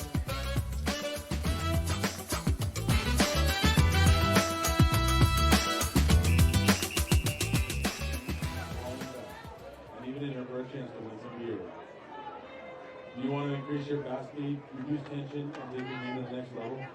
The Airway Performance Mouthpiece delivers these benefits and more. Check out the Airway booth in Vanderbilt.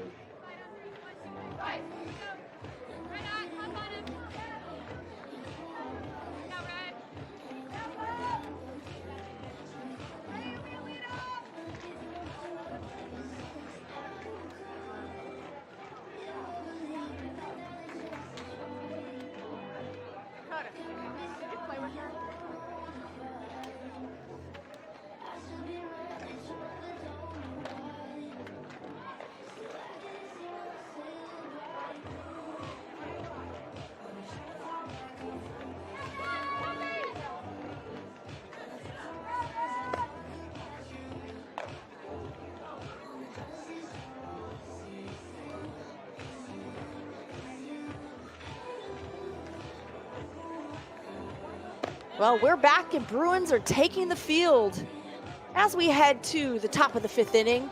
And there's our head coaches, Coach Inoue Perez for UCLA on the left. Head coach for the Nebraska Huskers, Rhonda Revelle.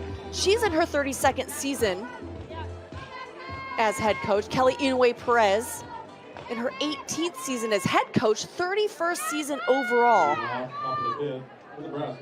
So both coaches strategizing as we get later into this ball game. Running out of opportunities. Defense looks fantastic. And Jada Cecil still in the circle for UCLA, facing none other than Peyton Cody.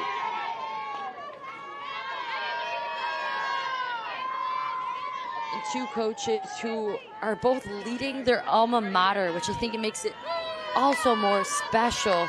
And they've really just evolved our sport and helped it reach new heights. Both of them, some of the winningest coach in their universities, respectfully, because they have led some outstanding championship teams. And they are surrounded by staffs who are really bought into the program.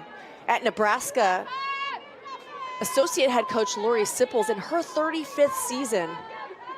Assistant coach Diane Miller in her 16th. And then for the Bruins, Kelly Inoue has Lisa Fernandez, who is in her 26th season. Kirk Walker in his 23rd, and then Rob Schweier, he's only in his 1st season, but these staffs have been together for a really long time. They know each other better than anybody. It's fun to watch them work together. It really is, and I think it's so unique in these programs how long they've had their assistant coaches. So often assistants look to be head coaches someday, but the loyalties that both the programs have with their long-time assistant has really been the difference makers in developing players over the years. I agree, and if I'm a young athlete looking to attend a university, I love that. I love assuming that the coaching staff is going to be there when I get there, because they have played there. There's a loyalty that goes with that. Peyton Cody draws that leadoff walk.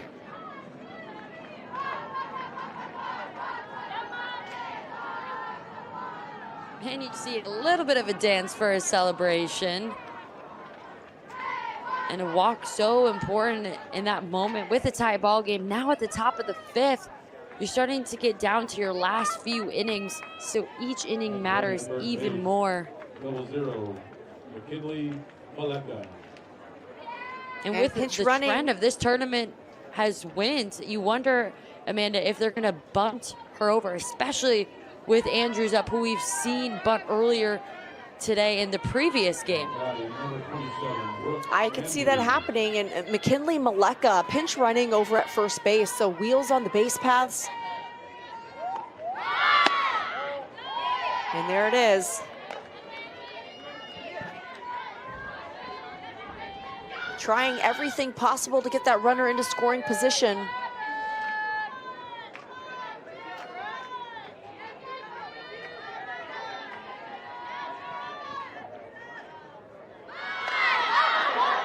Pops it up underneath.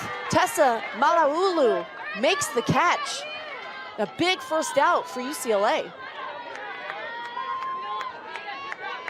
It's a great job by a pitcher, just spinning your stuff and forcing that pop-up. She's on that bunt, and you just see her, she drops her barrel. She tries to push it a little bit too much, especially with a pitcher who's throwing so many rise balls. You have to ensure to get on top of that. And now we'll see Bella Bacon. Bella Bacon takes ball 1. It's so different when you try to bunt for a base hit and catch everyone off by surprise, for when you're in that moment where you know your team needs to get a bunt. We saw that in TB earlier in the previous game, and it feels like when that pressure is on is when hitters are starting to struggle to get it down.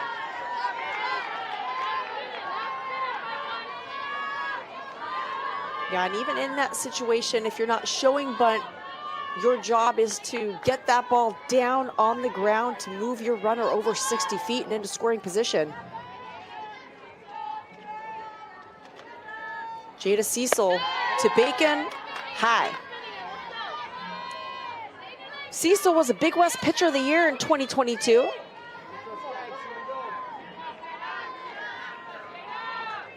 So has a lot of experience out there in the circle.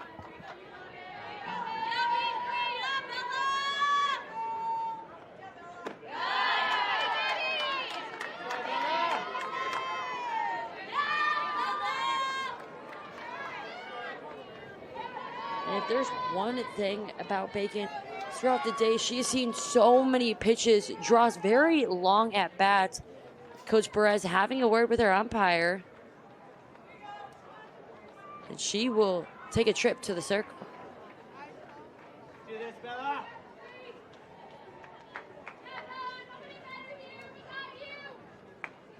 And as Coach Inoue Perez has a conversation with her staff, how about Carlin Pickens for Tennessee? A perfect game. Sid Supley, how difficult is that to do, especially at a tournament like this? It is difficult in any situation, but when you're playing on the biggest stage of college softball right now this weekend against some of the toughest opponents in the country, we've been showcasing all the ranked teams and how much talent we have here. Just the focus to be perfect from a walk perspective, not giving up a hits perspective. It's also a shout out to your defense, your catcher working her tail off behind the plate, but a special moment that doesn't come often in our game. In Tennessee, with that and Kiki Malloy now becoming the new home run record program holder for that team, really just a game that will, I think, go down in everyone's memories. A dominating performance by Pickens. 7 innings pitched, 12 strikeouts. Congratulations, that's pretty incredible. And that was against Loyola Marymount. So Bella Bacon on base via the walk. Runners on first and second.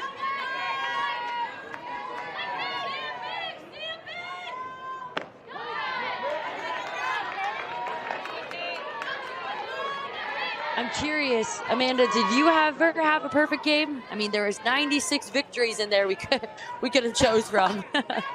You know what's so funny is I can't think. No hitter, yes. Perfect games are hard. I can't even recall, so maybe the answer is no. I'd have to look back. It was a long time ago. But high school, definitely. But that's a different story. But you're right. It's not just the pitcher. It's your defense. It's the catcher. I mean, it's everything has to fall in place in order for that to happen. Yes, it takes so much attention to detail, really, from everyone who steps on that field.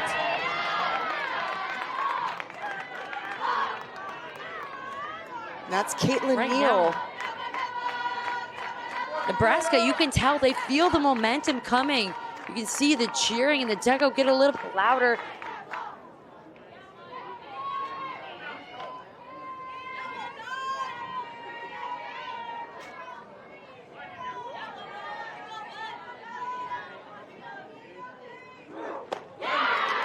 Neal, swing and a miss. That's out number 2. You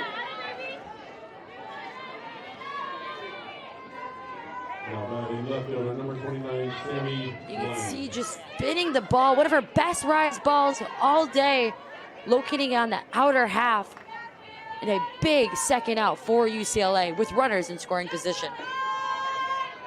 And gives way to Samantha Bland. Bland, big swing on the first pitch, high fly ball. Out of play. Bland had a base hit and an RBI in her last at-bat back in the 3rd inning. And the Huskers have had base runners in every inning of this ball game, with the exception of that 4th inning. So they are knocking on the door, getting runners on. It's just a matter of bringing them home.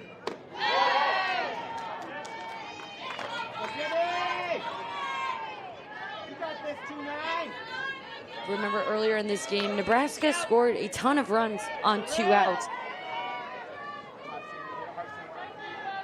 So you cannot go quietly away with this batter, understanding that there is still pitches you need to execute.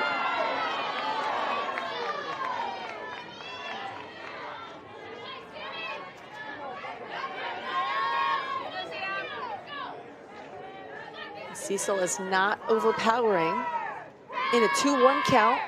2 runners on, 2 outs, top of the 5th, tie score.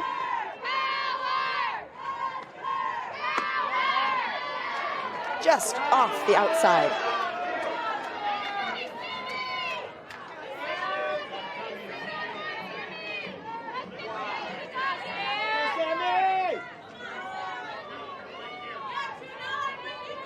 Again, the first-year player in another big moment.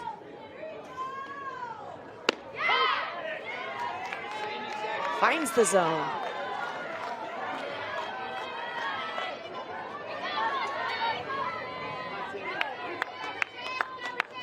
Jada Cecil from Temecula, California, started her career at UC San Diego.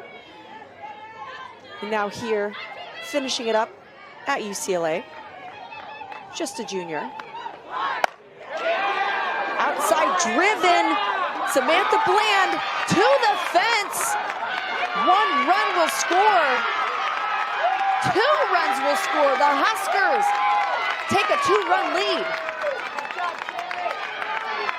And what did we say about 2-out hittings? Bland right there, coming up big time for her team. She was put in the game in the previous one as a first-year player and has only gotten better throughout this game, and she times it up perfectly for the moment that matters most, as Huskers are now on top of UCLA.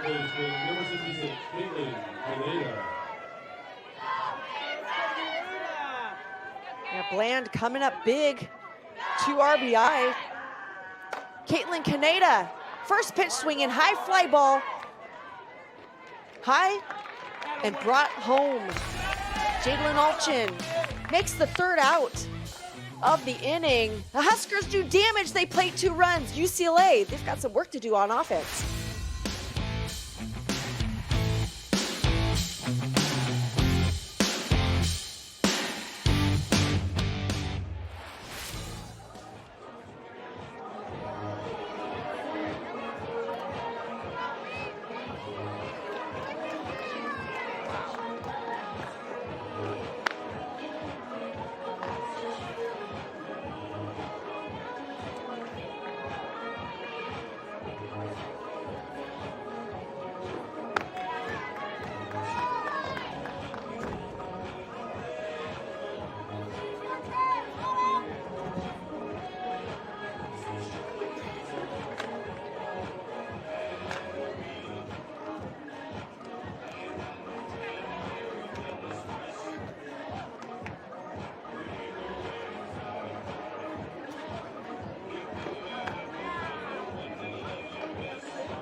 It's a packed house here on Wrigley Field as UCLA has a couple of runs they need to come back from. Nebraska took the lead in that last half inning. Number 43, Megan Grant. Kaylin Kinney will take the circle for the Huskers.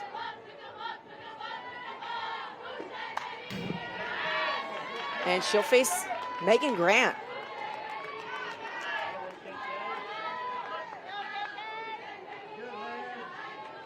Kinney, one of the older players on the staff, a senior, a true leader for this team. She's someone you want in the circle, not only for her ability, but just the way that the team rallies behind her.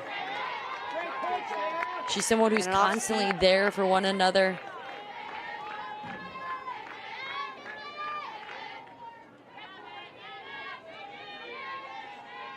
And Megan Grant taking her time, getting back into the box after a big swing on an off speed.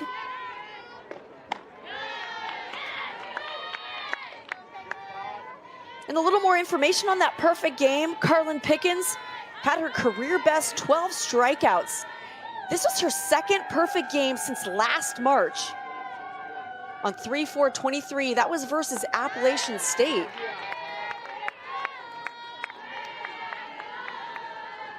To be perfect once is impressive, but to be perfect twice, that is something else. 2-2 count. Megan Grant. And then you mentioned, Sid, Kiki Malloy breaks the career home run record at Tennessee with her 58th. So congratulations to Kiki Malloy.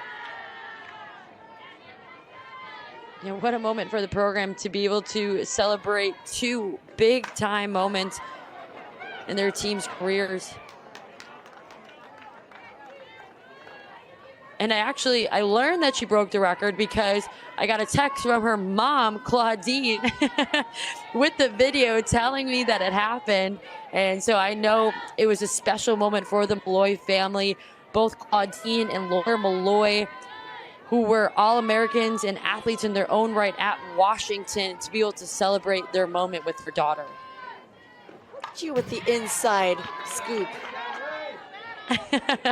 You know, when you just came out of playing the game, you know a lot of people who are still in it that I care deeply about and follow. And the softball world is just full of great people.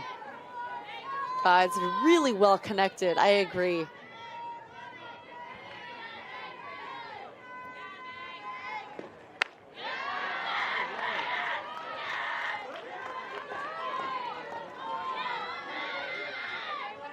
So UCLA will be facing Tennessee at the final game on Wrigley Field. That'll be on Sunday.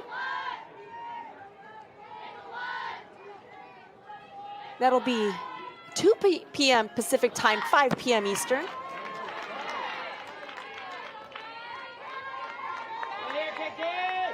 And Corey Brooks and Nicole Mendez lucky.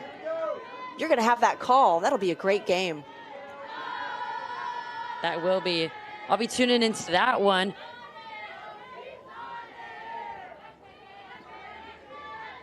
And don't worry if you miss it, it's gonna re-air on the MLB network that evening. So look at softball making a presence. That's a nice long at bat by Megan. It was, after fouling off pitch after pitch, to be able to stay so strong and have this big take right there. And that is when you have so much body awareness to be able to stop yourself when you start your swing. And that will get the momentum going for UCLA.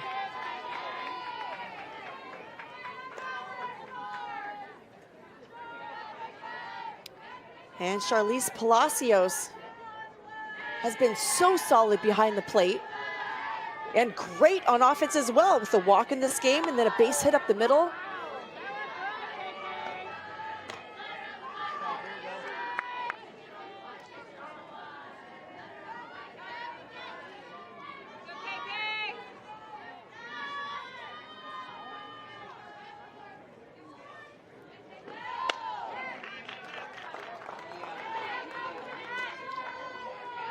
Two 2-1 count to Palacios.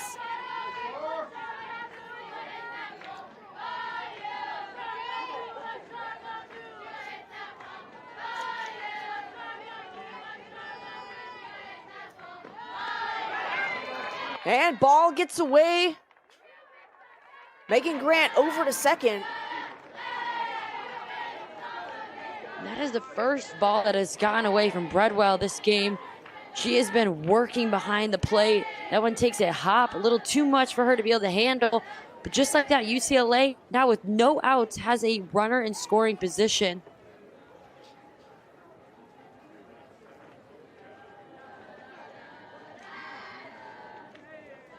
And Coach Rhonda Ravel will come out for a conference.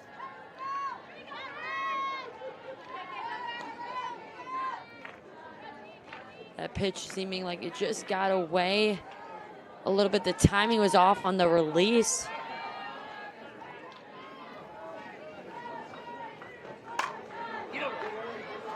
A nice swing of the bat Good job looking back the runner. Sydney Gray at third handles it and throws a strike across the diamond.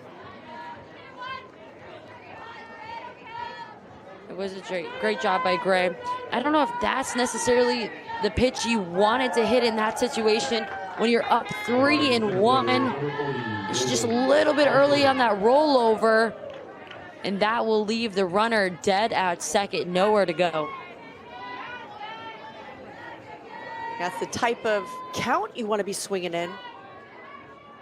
Just wasn't able to barrel up.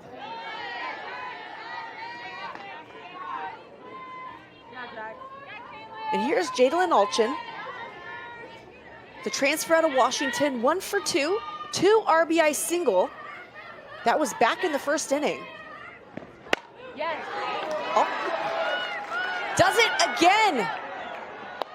And Grant holds up, hustles back to third. Good decision. Grant looked like she was going all the way, but Brooke Andrews up and fires home. Grant has no choice but to get back to third. Alchin really having a day at the plate. Her third line drive. This one she goes down to get, almost takes a knee on her back leg. And she has swung at the first pitch either 2 or 3 out of 3 times. Not seen a lot of pitches, but it's just so on time when she steps into that plate. And even the one she got out in her second at bat, it was a rocket to the second baseman. Now she's seeing the ball really well. And smart decision to hold Grant up at third. There's only 1 out. Don't want to make that second out at home. So now 1 out, 2 runners on for UCLA. And Tessa Malaulu taking a big swing.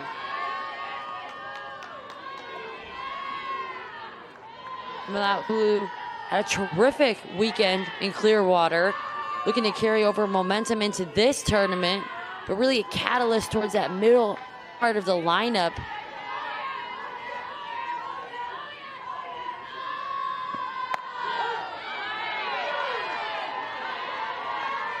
And quickly down 0-2.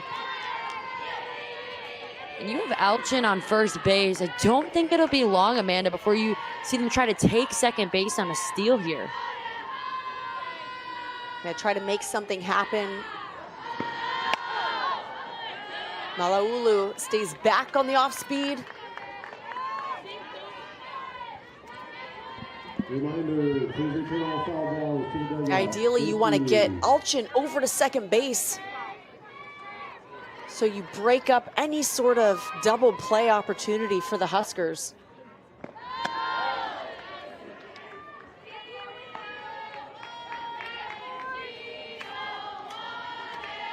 Especially if you're Malaulu, being a lefty in this situation is so key, especially a power-hitting lefty. I would toe the chalk a little bit more, knowing you could pull something and score the runner at third base. That ball high fly. Grant tagging not deep enough.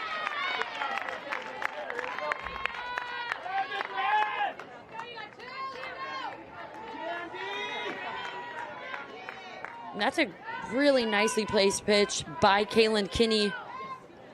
And now she's able to place it on that outer half. It actually is a ball out. And Malaulu able to get her bat on it, but not enough behind it where it will hold the runners where they are. Ramsey Suarez, first pitch swinging.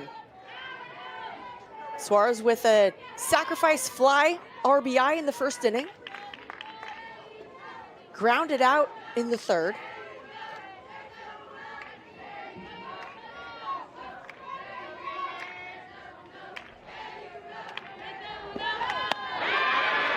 Off-speed delivery swung through for strike 2. Those are one of those that you read and you get big because you get so excited recognizing that it's an off-speed pitch. And on those, you still have to remember just to stay short, not try to do too much. And she looks to double it up there.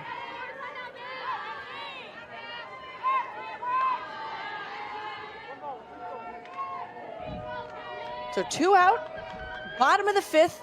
The tying run for UCLA sits on first. That's Alchin. She's got some speed. And swing and a miss. Suarez down on Kinney's inside pitch. 2 Bruins left on base. Kinney with the strikeout to end the inning.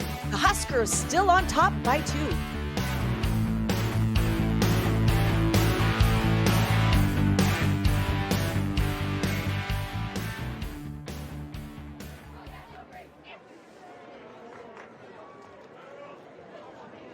PGF presented in 2009 was named crowned the unquestioned national champions across 9 age divisions.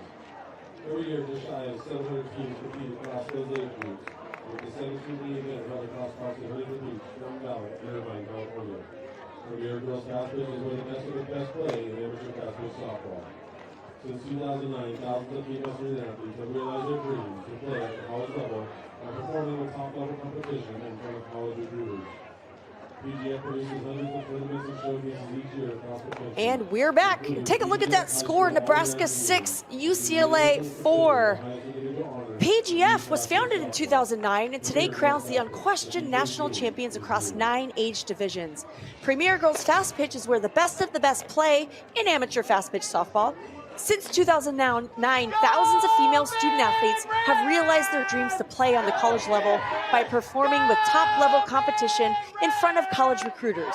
PGF produces hundreds of tournaments and showcases each year across the country, including the PGF High School All-American Game, unanimously considered the highest individual honor in youth fast pitch softball. Premier Girls Fast Pitch. The future of the game is here. Hashtag PlayPGF. Billy Andrews. And there's some softballers squinting because, yes, their son.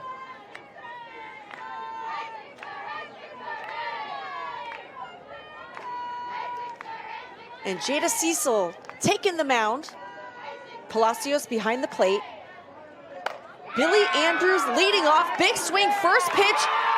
It is out of here. Billy Andrews' first pitch swinging adds another run onto the Nebraska lead.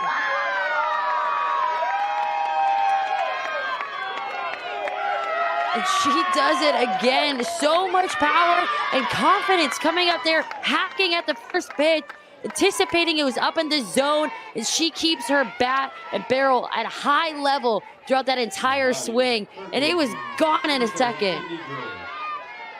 And Andrews had 2 home runs coming into today and has 2 in this game.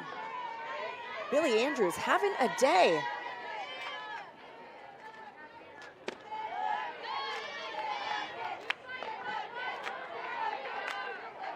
So Sydney Gray, she'll have a crack at it. Gray's 0 for on the day.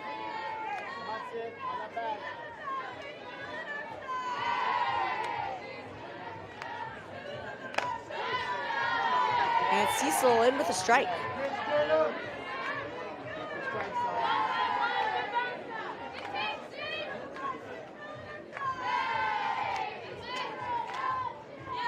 So Billy Andrews now has 7 career games with multiple home runs.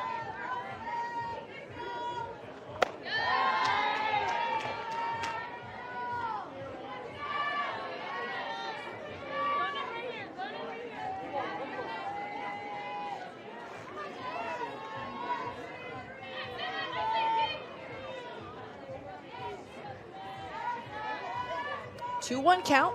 Cecil delivers to Gray. High fly ball off the bat of Gray. Coming across the diamond, Tessa Malauulu. Calling off Jada Cecil for the out.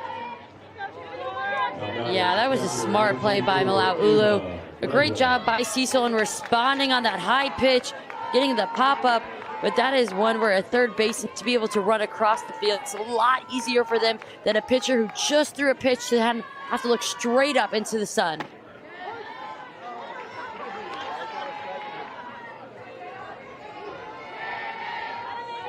And Ava Breadwell. A couple of walks to start this game in the first and then into the third, a ground out in the fourth.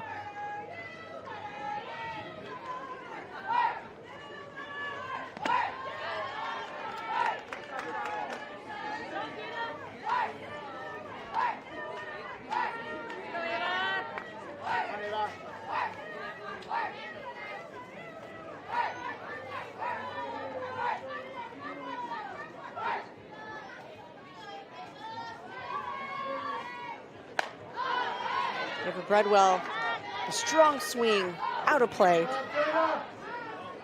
These Nebraska hitters are not being shortchanged on any of their swing, but if Cecil can keep placing it in the zone where they're popping it up is when she'll be most successful.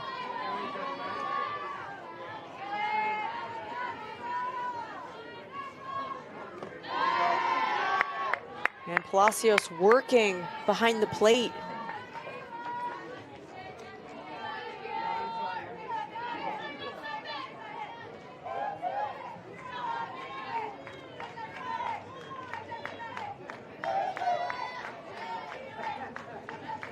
Cecil with the 2-2 pitch. Breadwell gets on top, drives it down the line. Just inside the chalk is what it appears, and Breadwell with a double. They don't call it the hot corner for nothing. Right here, Breadwell turns on it, and it just escapes past Malaulu, who got it dirty and dove on that was just a second too late.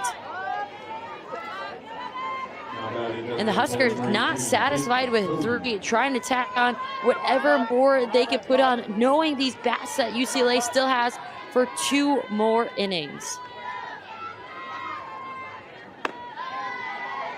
And Peyton Cody takes ball 1.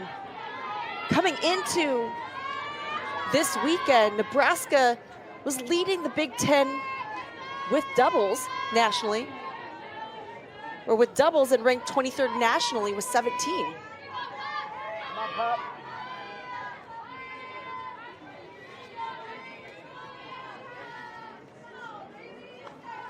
There you go, good job.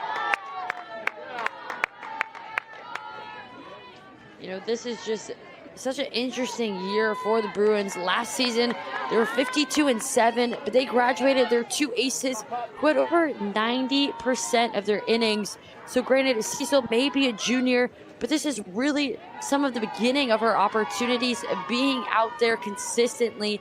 And this UCLA pitching staff is only going to continue to learn quickly with how many innings they're getting and grow rapidly by the end of the season. And that's one thing Coach Perez really stressed to her team, is it's not about where we are right now. It's about where we're working towards. They're confident that they can still finish to where they want to be. They just have to keep clawing away and growing as quickly as they can. We had a really fun conversation with Coach Inoue Perez just about where they are. And she was very transparent and said experience in the circle is something you can't teach. But every player in the program has gone through it. Some of the best pitchers have gone through that UCLA program. So UCLA a little inexperienced in the circle, but they're learning every day about their pitchers. They want to make them, help them be successful, be at their best, and this is just a process.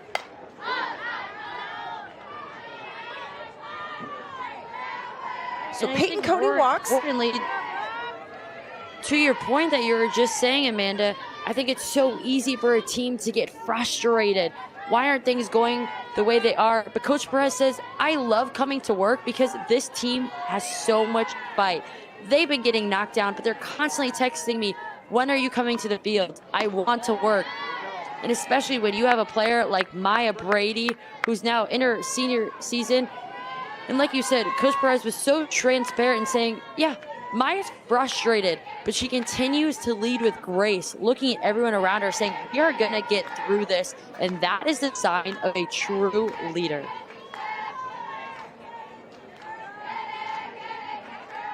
That's what keeps this ship moving in Westwood. Brooke Andrews.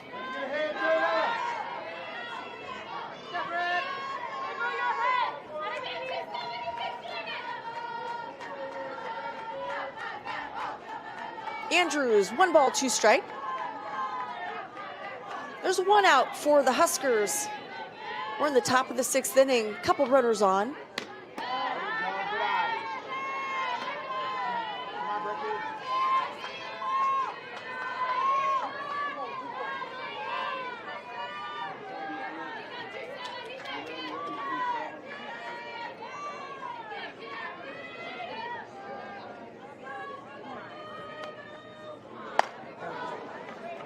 A big swing by Andrews, high fly ball, shallow center field. No runners advance, ball's not deep enough. Second out made for UCLA.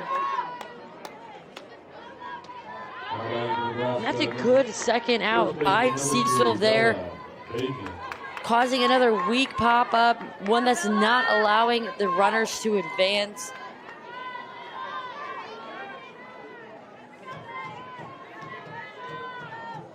So Bella Bacon, an opportunity with 2 outs here in the top of the 6th, 2 runners on. Bacon steps out, takes her time, gets comfortably back in the box, well off the plate.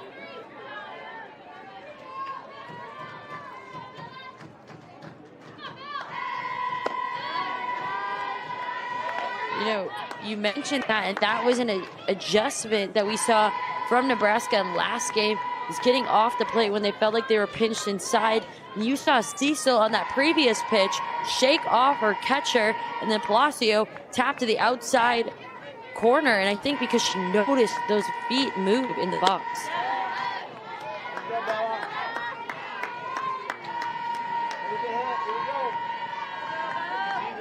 Cecil just missing outside. 2-ball count.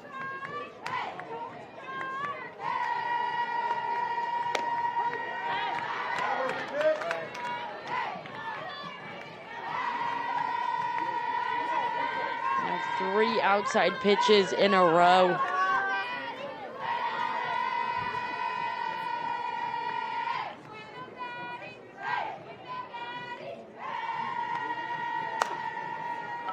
And a chop deflected off of the glove of Cecil.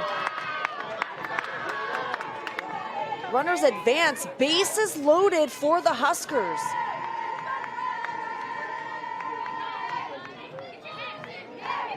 A great job there, a piece of hitting, taking that outside pitch up the middle.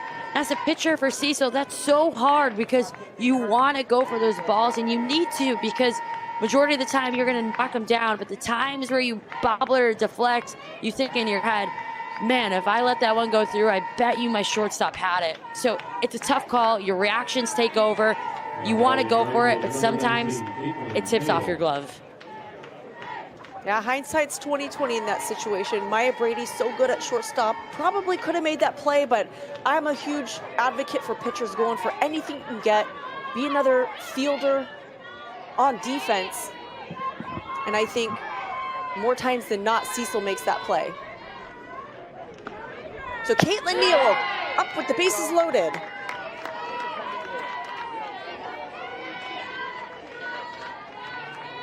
You see right there, just off her glove, but she was right there. As a pitcher, you're a competitor, you're an athlete. You want to take your chances.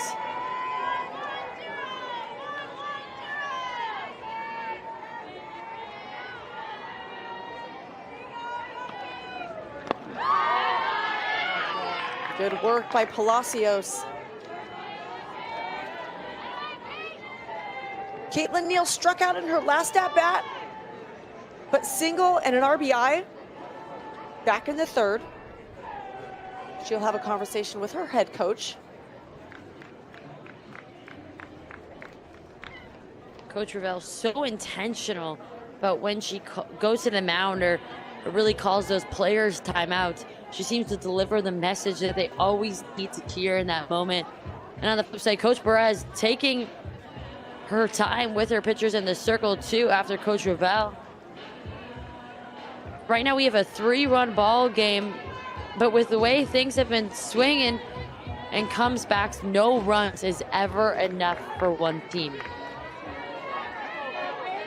Yeah, the Huskers see this opportunity to really break open this ball game. They do have 2 outs. Would love to score a couple more runs.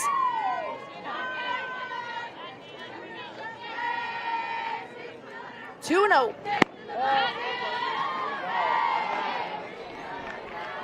Caitlin Neal into a 3-0 count.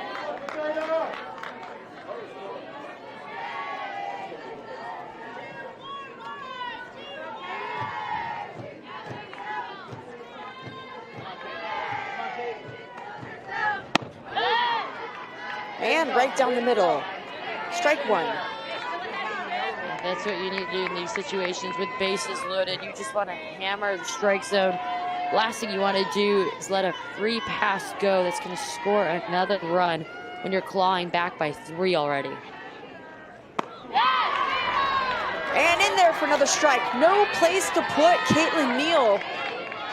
Jada Cecil comes strong to even the count, full count.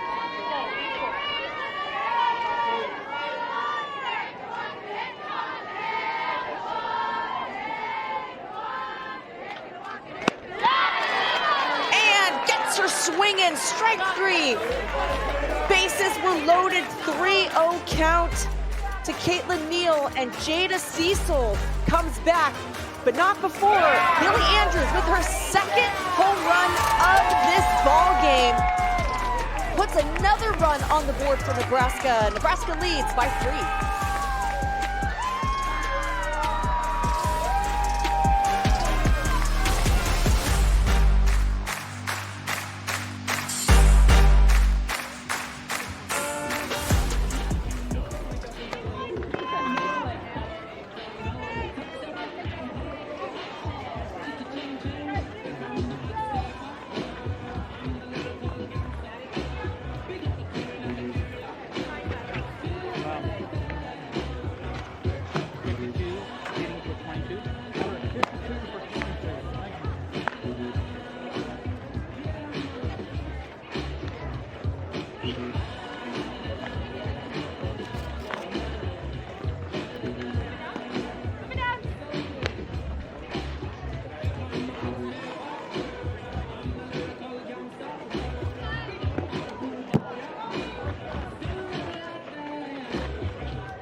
Leading off, bottom of the 6th for the Bruins, number 52, Madison Piscini.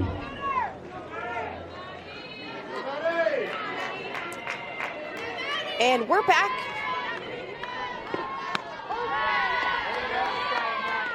And first pitch strike delivered by Kinney.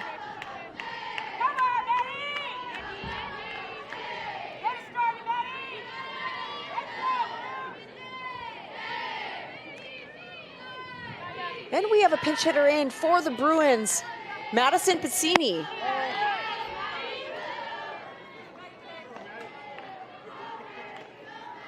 Yeah, Piscini. Look at Piscini's stance. There you'll see it's a little different than the ones we've seen before. She has a little bit of a close stance, puts a lot of weight as she rocks back and forth on that front leg. A really timing mechanism for Piscini.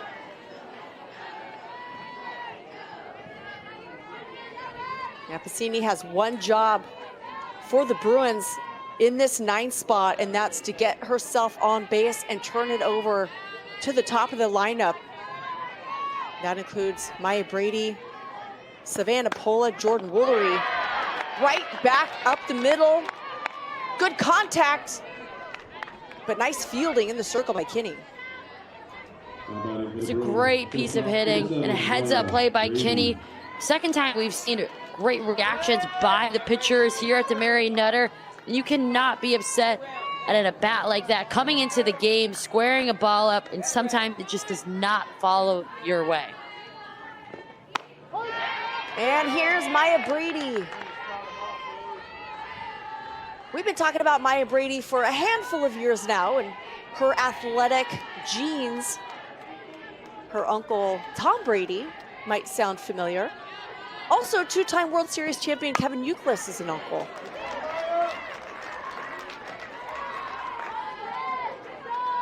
And right on cue, showing off with a little power, taking that ball into the outfield to get some action on the bases for UCLA. And she's so athletic, how she can just be off time and still square a ball for a base hit. You talk about our family. They're a family of athletes, but I think the coolest story behind all of that is how much they support each other. And to be able to have athletes in your family that you can go to, they understand everything that you go through as a competitor. So they're there with you through your highs, through your lows, and to help you grow as a player. And I think that's why you see her, one, be so outstandingly athletic, but two, so composed. And the double play turned by the Huskers to eliminate the threat in the bottom of the 6th inning. UCLA gets a runner on base, and the Huskers turn the double play to get out of the inning.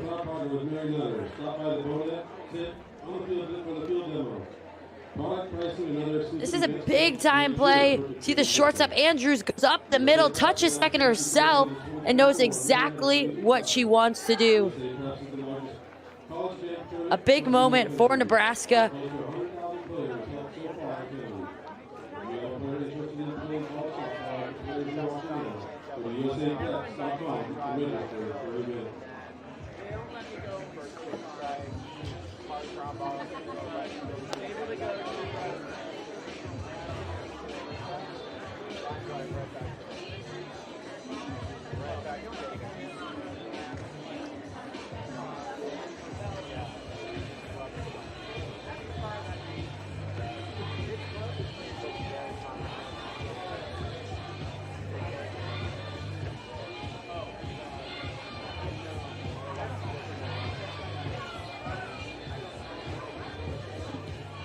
Well, if you're UCLA, you're running out of time. It's the top of the 7th inning.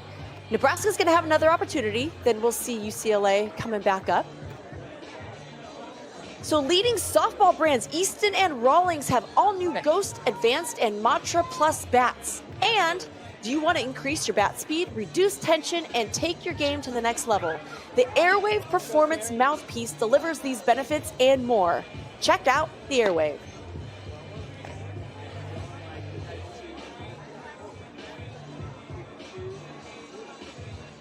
The crowd just keeps growing. It's a Friday. It's 3:15 Pacific time.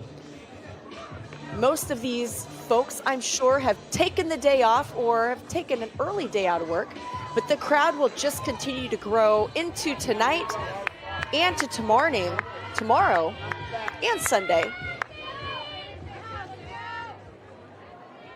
I think the best thing about the crowd is how many young players are out there watching players they dream of being like and being able to be so close to them, ask for autographs after. It all starts with seeing what you want to be, that helps you become one of these players someday. So all the little girls out there dreaming big, it's amazing to see them get an opportunity to see it up close and personal. I agree, and coming out to see the action, if you do in person, I know you're thinking about it, the official ticket source is through the MaryNutterClassic.com website.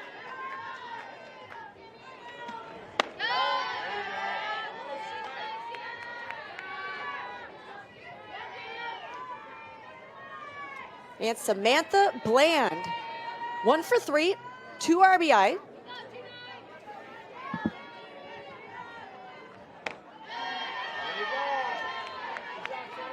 Bland is a hitter we've seen it just grow tremendously throughout even the 2 games today for the Huskers. She had a big moment as a freshman last game, battled off a lot of pitches, didn't come through, and then this game is really starting to see success in her hitting. And on a 3-ball count, takes the first strike.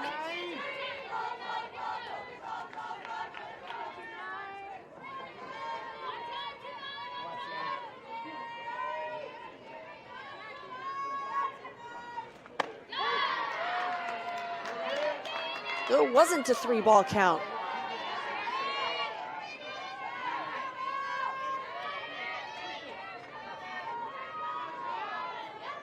Top of the 7th inning, Nebraska leads UCLA by 3. Looking to add a few more. Down hard into the ground, foul ball. Talk about that pick, though, by Woolley at first base. I know it didn't count, but Anytime you see a first baseman make a pick look so effortlessly, and she's smiling there too, she knows it was a good one.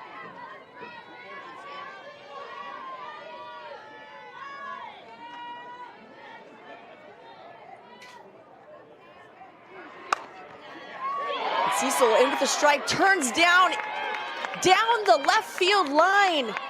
Samantha Bland with a double to lead off the top of the 7th. Bland just turns on it so hard. It is the second one we've seen go down the third base line. And Bland, once she has gotten hot, there has been no stopping her. Big confidence boost at the plate for the freshman.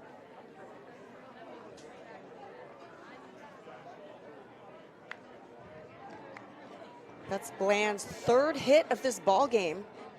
Couple of doubles, RBI single. Great job, Sammy. No way, do not. And Jada Cecil will be lifted for a new UCLA pitcher. Taylor Tinsley getting ready to take the circle, the seasoned pitcher. Just a sophomore for UCLA. She'll take the circle, and we'll be back in just a minute.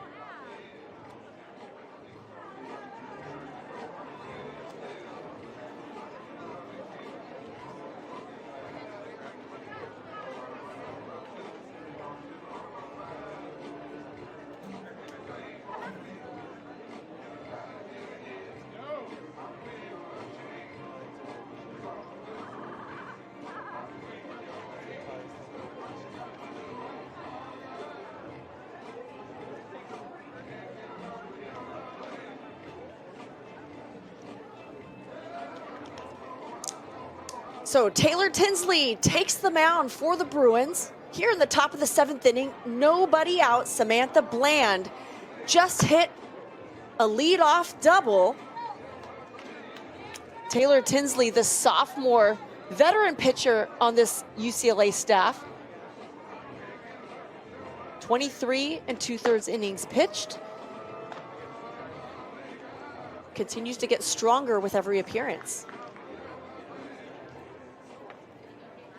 Made me smile when you said sophomore pitcher and veteran in the same sentence, but you couldn't be any more right. She is the pitcher who feels like they have the most experience right now in this season. She's been their go-to in big moments, and she's very effective when her changeup is moving.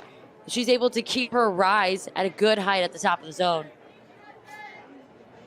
And coming up next, you have Northwestern will take on UCLA as Wildcats fans are packing the stadium. You're starting to see a little bit of purple in the sea of red that we have had today.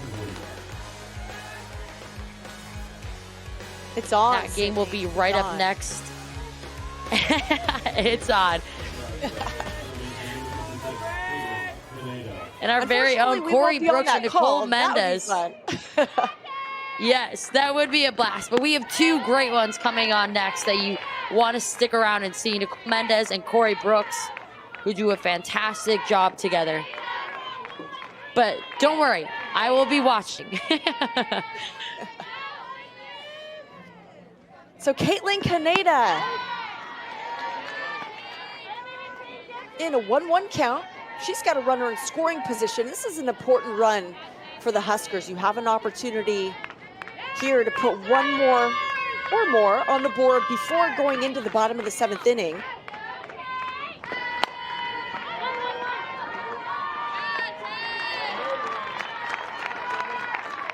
A runner moved over, job well done. Janae really still trying to find her groove at the plate. She's coming back from an injury, but did her job, like you mentioned, moving the runner over, especially with no outs. Now you have 2 opportunities, 2 outs to work with to try to add to your lead.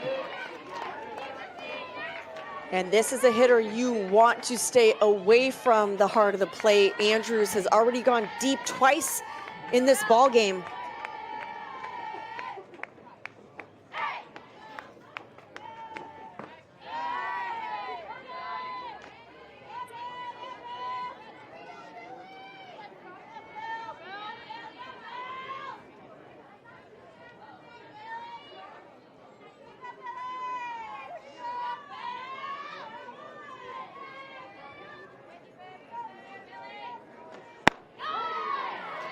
Andrews takes a strike on the inside part of the plate.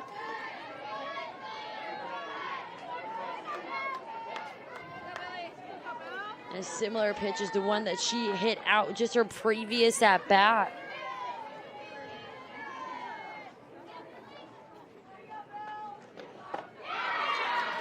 And swings of the rise, a big second out for Taylor Tinsley.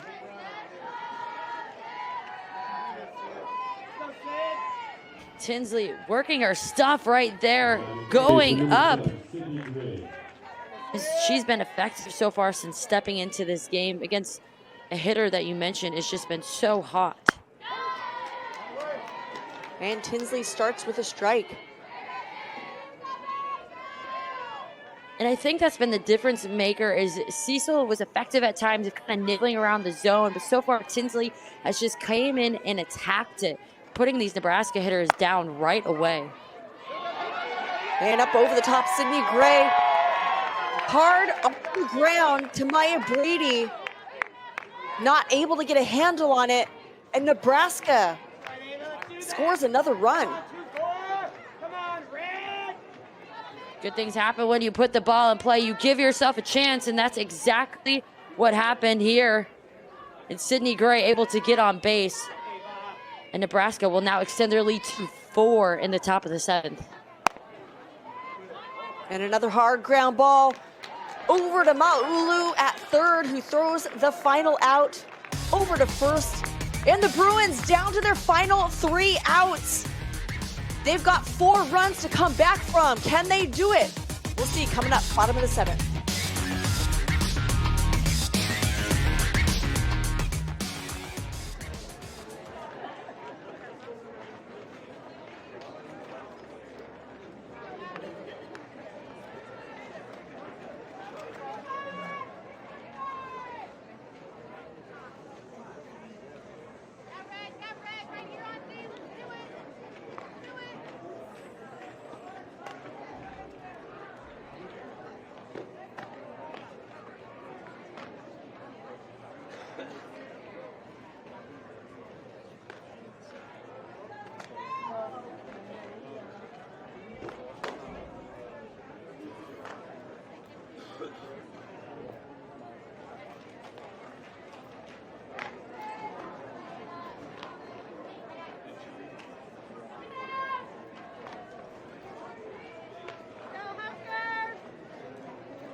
And here we are in the bottom of the 7th inning. UCLA trailing Nebraska 8-4. They're down to their final 3 outs of this ball game.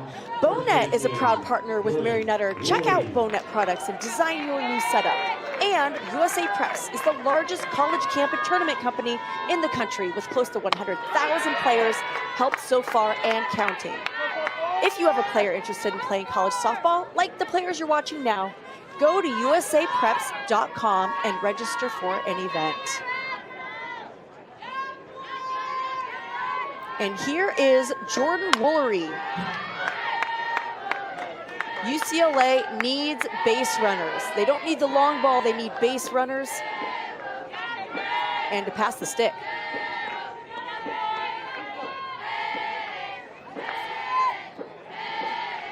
In her previous at-bats, it almost seems like she's tried too much.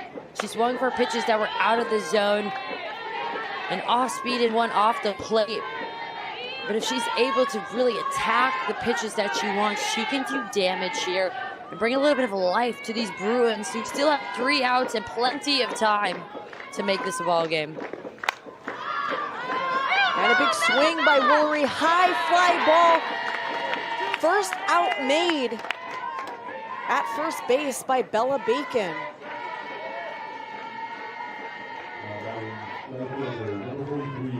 See right there, Bacon making the catch. And we can't talk enough about how effective Caitlin Kinney has been since she stepped into this game. She's really sharpened her pitches and understands that this is a big-time game for them. Anytime you're facing an opponent who is ranked, and with pitches like that, she is putting this team on her back with her best stuff yet.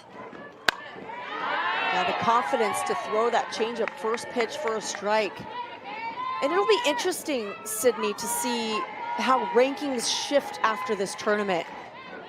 If the Huskers hold this lead and end up coming away with a win, will it affect their receiving votes, their ranking, UCLA's ranking?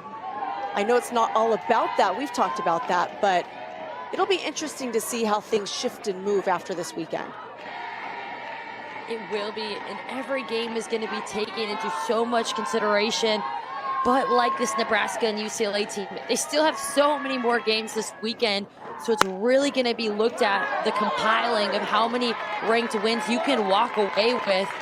And we're seeing that each team is really just stepping up to the challenge. A lot of close games, and it's going to be back and forth. And right there, UCLA hanging on to a little bit of a life with the base hit. Come on,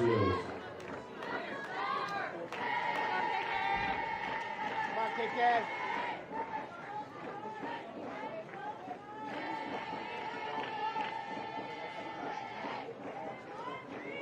And a couple of different conversations going on between Kinney, Bredwell, Coach Walker out there having a conversation about a pinch runner, it looks like.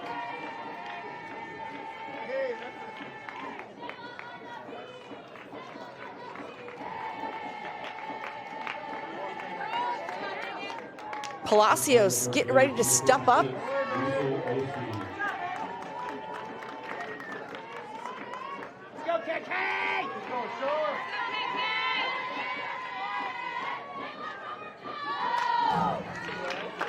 Nice swing by Palacios. Liesl Osteen. Pinch runner at first for Megan Grant.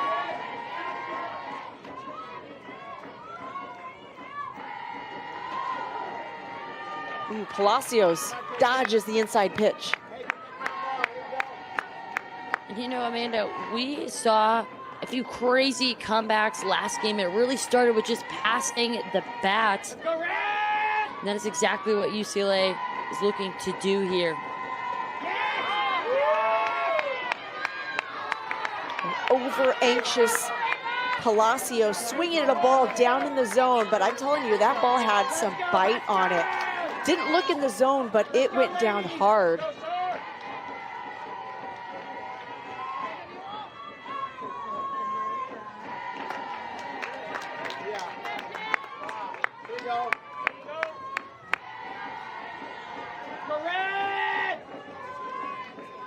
And if you're Palacio, a home run here won't tie you up. So again, it's just staying short, looking to drive it through the infield, hit something hard.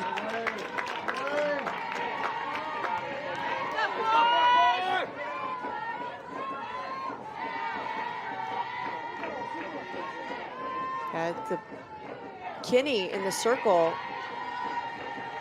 her offense did such a good job of getting her that lead. Palacios dumps it into shallow right field.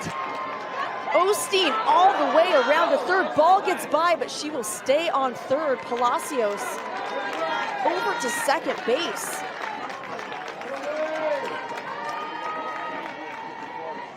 And that is why you put the ball in play, because you never know what can happen. Right there, the hustle by the right fielder, a good backup by center fielder to get the ball in play, but safely at third base. And just like that, the Bruins have two people on base. Let's go, Big Red!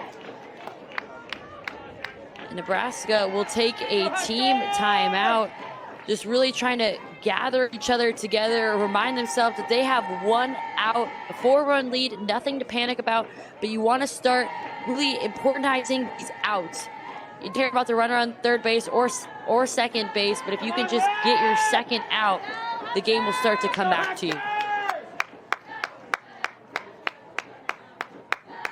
And to finish my thoughts as that play was happening is exactly what you just said, Sid, is you're throwing with a lead, so you can throw a little, I don't want to call it recklessly, but you don't have to be so careful. UCLA is not going to come back with one swing of the bat. Let your defense work behind you, work one out at a time. Come on, defense! Let's go!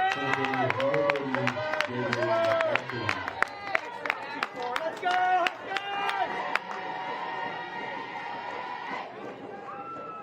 And you could hear the Bruins still cheering. Alchin having a day. 1 run scores. Alchin into second. Bruins chipping away at the Nebraska lead. Her 3rd hit of the day, all of them coming on the very first pitch of the at-bat. She stepped in so ready for the moment and capitalized on it, sending her 3rd line drive up the middle. And just like that, the Bruins are alive, and you can hear it in their dugout. The team's fired up on both sides.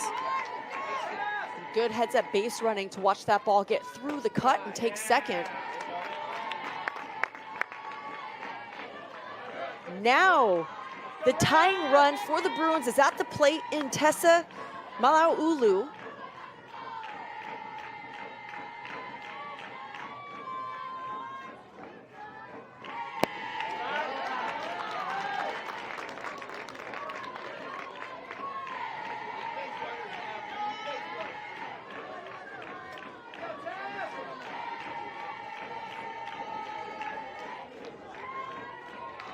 Kenny working against Malauulu.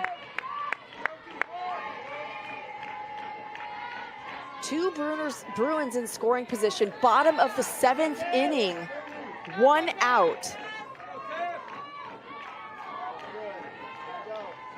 And this is where the real competitors, they dream of being at the plate in this situation. Close pitch.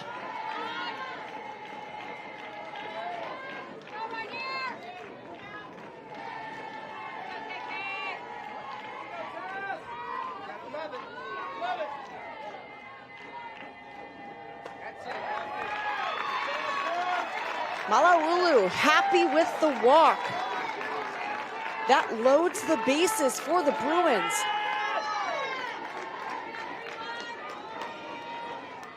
And you see a smile from Coach Perez, seeing the fight that is alive in her Bruins. And on the other hand, Coach Ravel trying to put together a little bit of a scouting here on how to attack the next few batters, knowing that a 3-run lead is not enough with 1 out and bases loaded. Oh, Suarez with the hard ground ball to second base, misplayed. 2 Bruins score on the Husker miscue.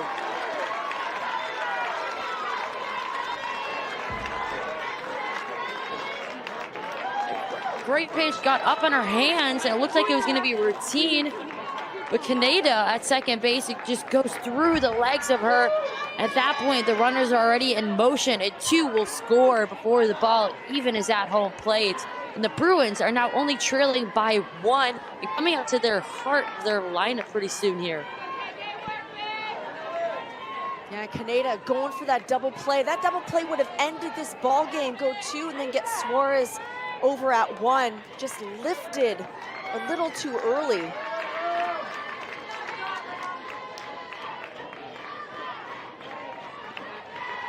Running first base for the Bruins, number 3, Janelle Meonio.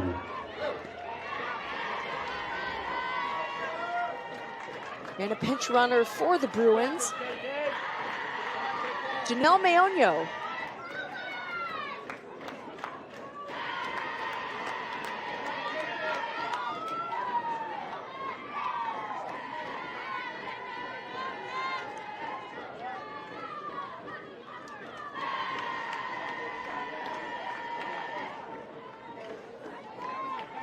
With runners on the corner, there is still that opportunity for a double play. Nebraska turns double plays so well. And that makes me wonder where the infield is playing. Are they crashing, trying to stop her from going home? Are they back, especially their middle infielders? And right now they're looking a little neutral. I would say they're up, if anything. Watching Andrews go back in her position, she will actually go back. It looks like they are looking to turn the double play, but still close enough to be able to get anything in front.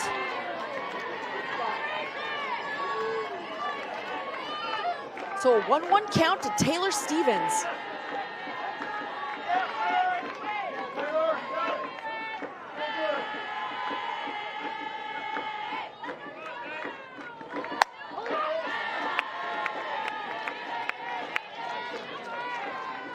As long as the Huskers don't turn a double play, we will see Maya Brady in this inning.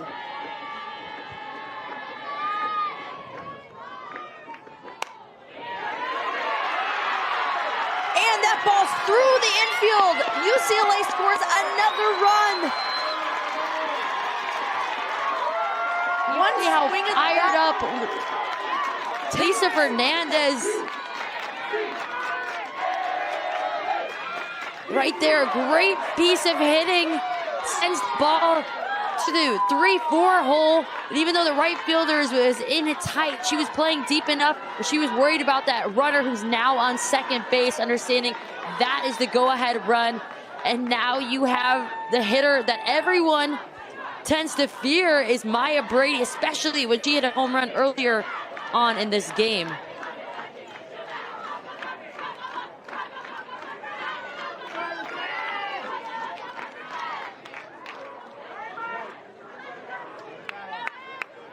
I mean, these storylines do not make themselves.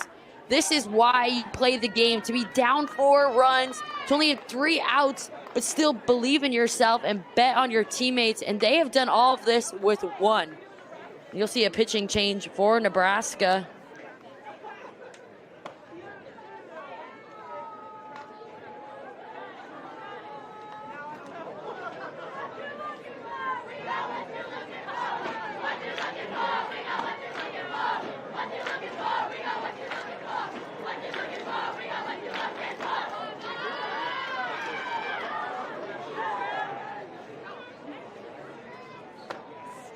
Right, Emerson!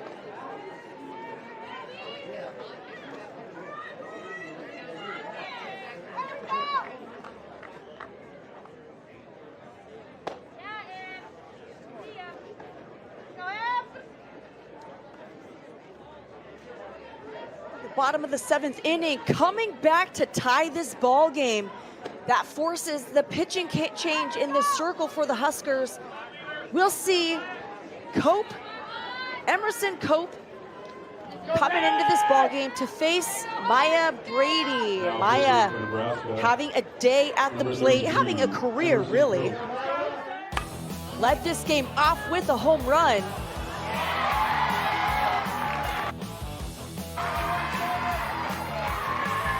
Right there, just so much strength within Brady and her at bat. And she is the person you want on this team to be up at the plate. No moment is too big for Brady.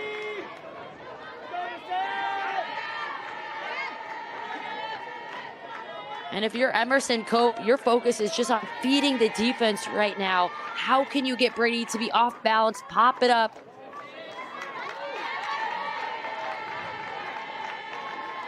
And really, would the worst result be for Brady to reach base on a walk? I mean, that's, you don't want to load the bases, that's one thing, but Brady can end this ball game with 1 swing of the bat. And Brady, base hit up the middle, UCLA scores the go-ahead run. UCLA walks it off in the bottom of the 7th inning. The fight that these Bruins showed, they've proven to the country that no matter how many obstacles can come their way and punches they take in week 1, week 2, they have came out swinging in week 3 at the Mary Nutter. we'll be able to get another glimpse of this swing by Brady. No doubt in her mind when she swung at that, sending it right back up the middle. Fields cleanly by Anderson in center field, but the wheels were on, and UCLA walks it off.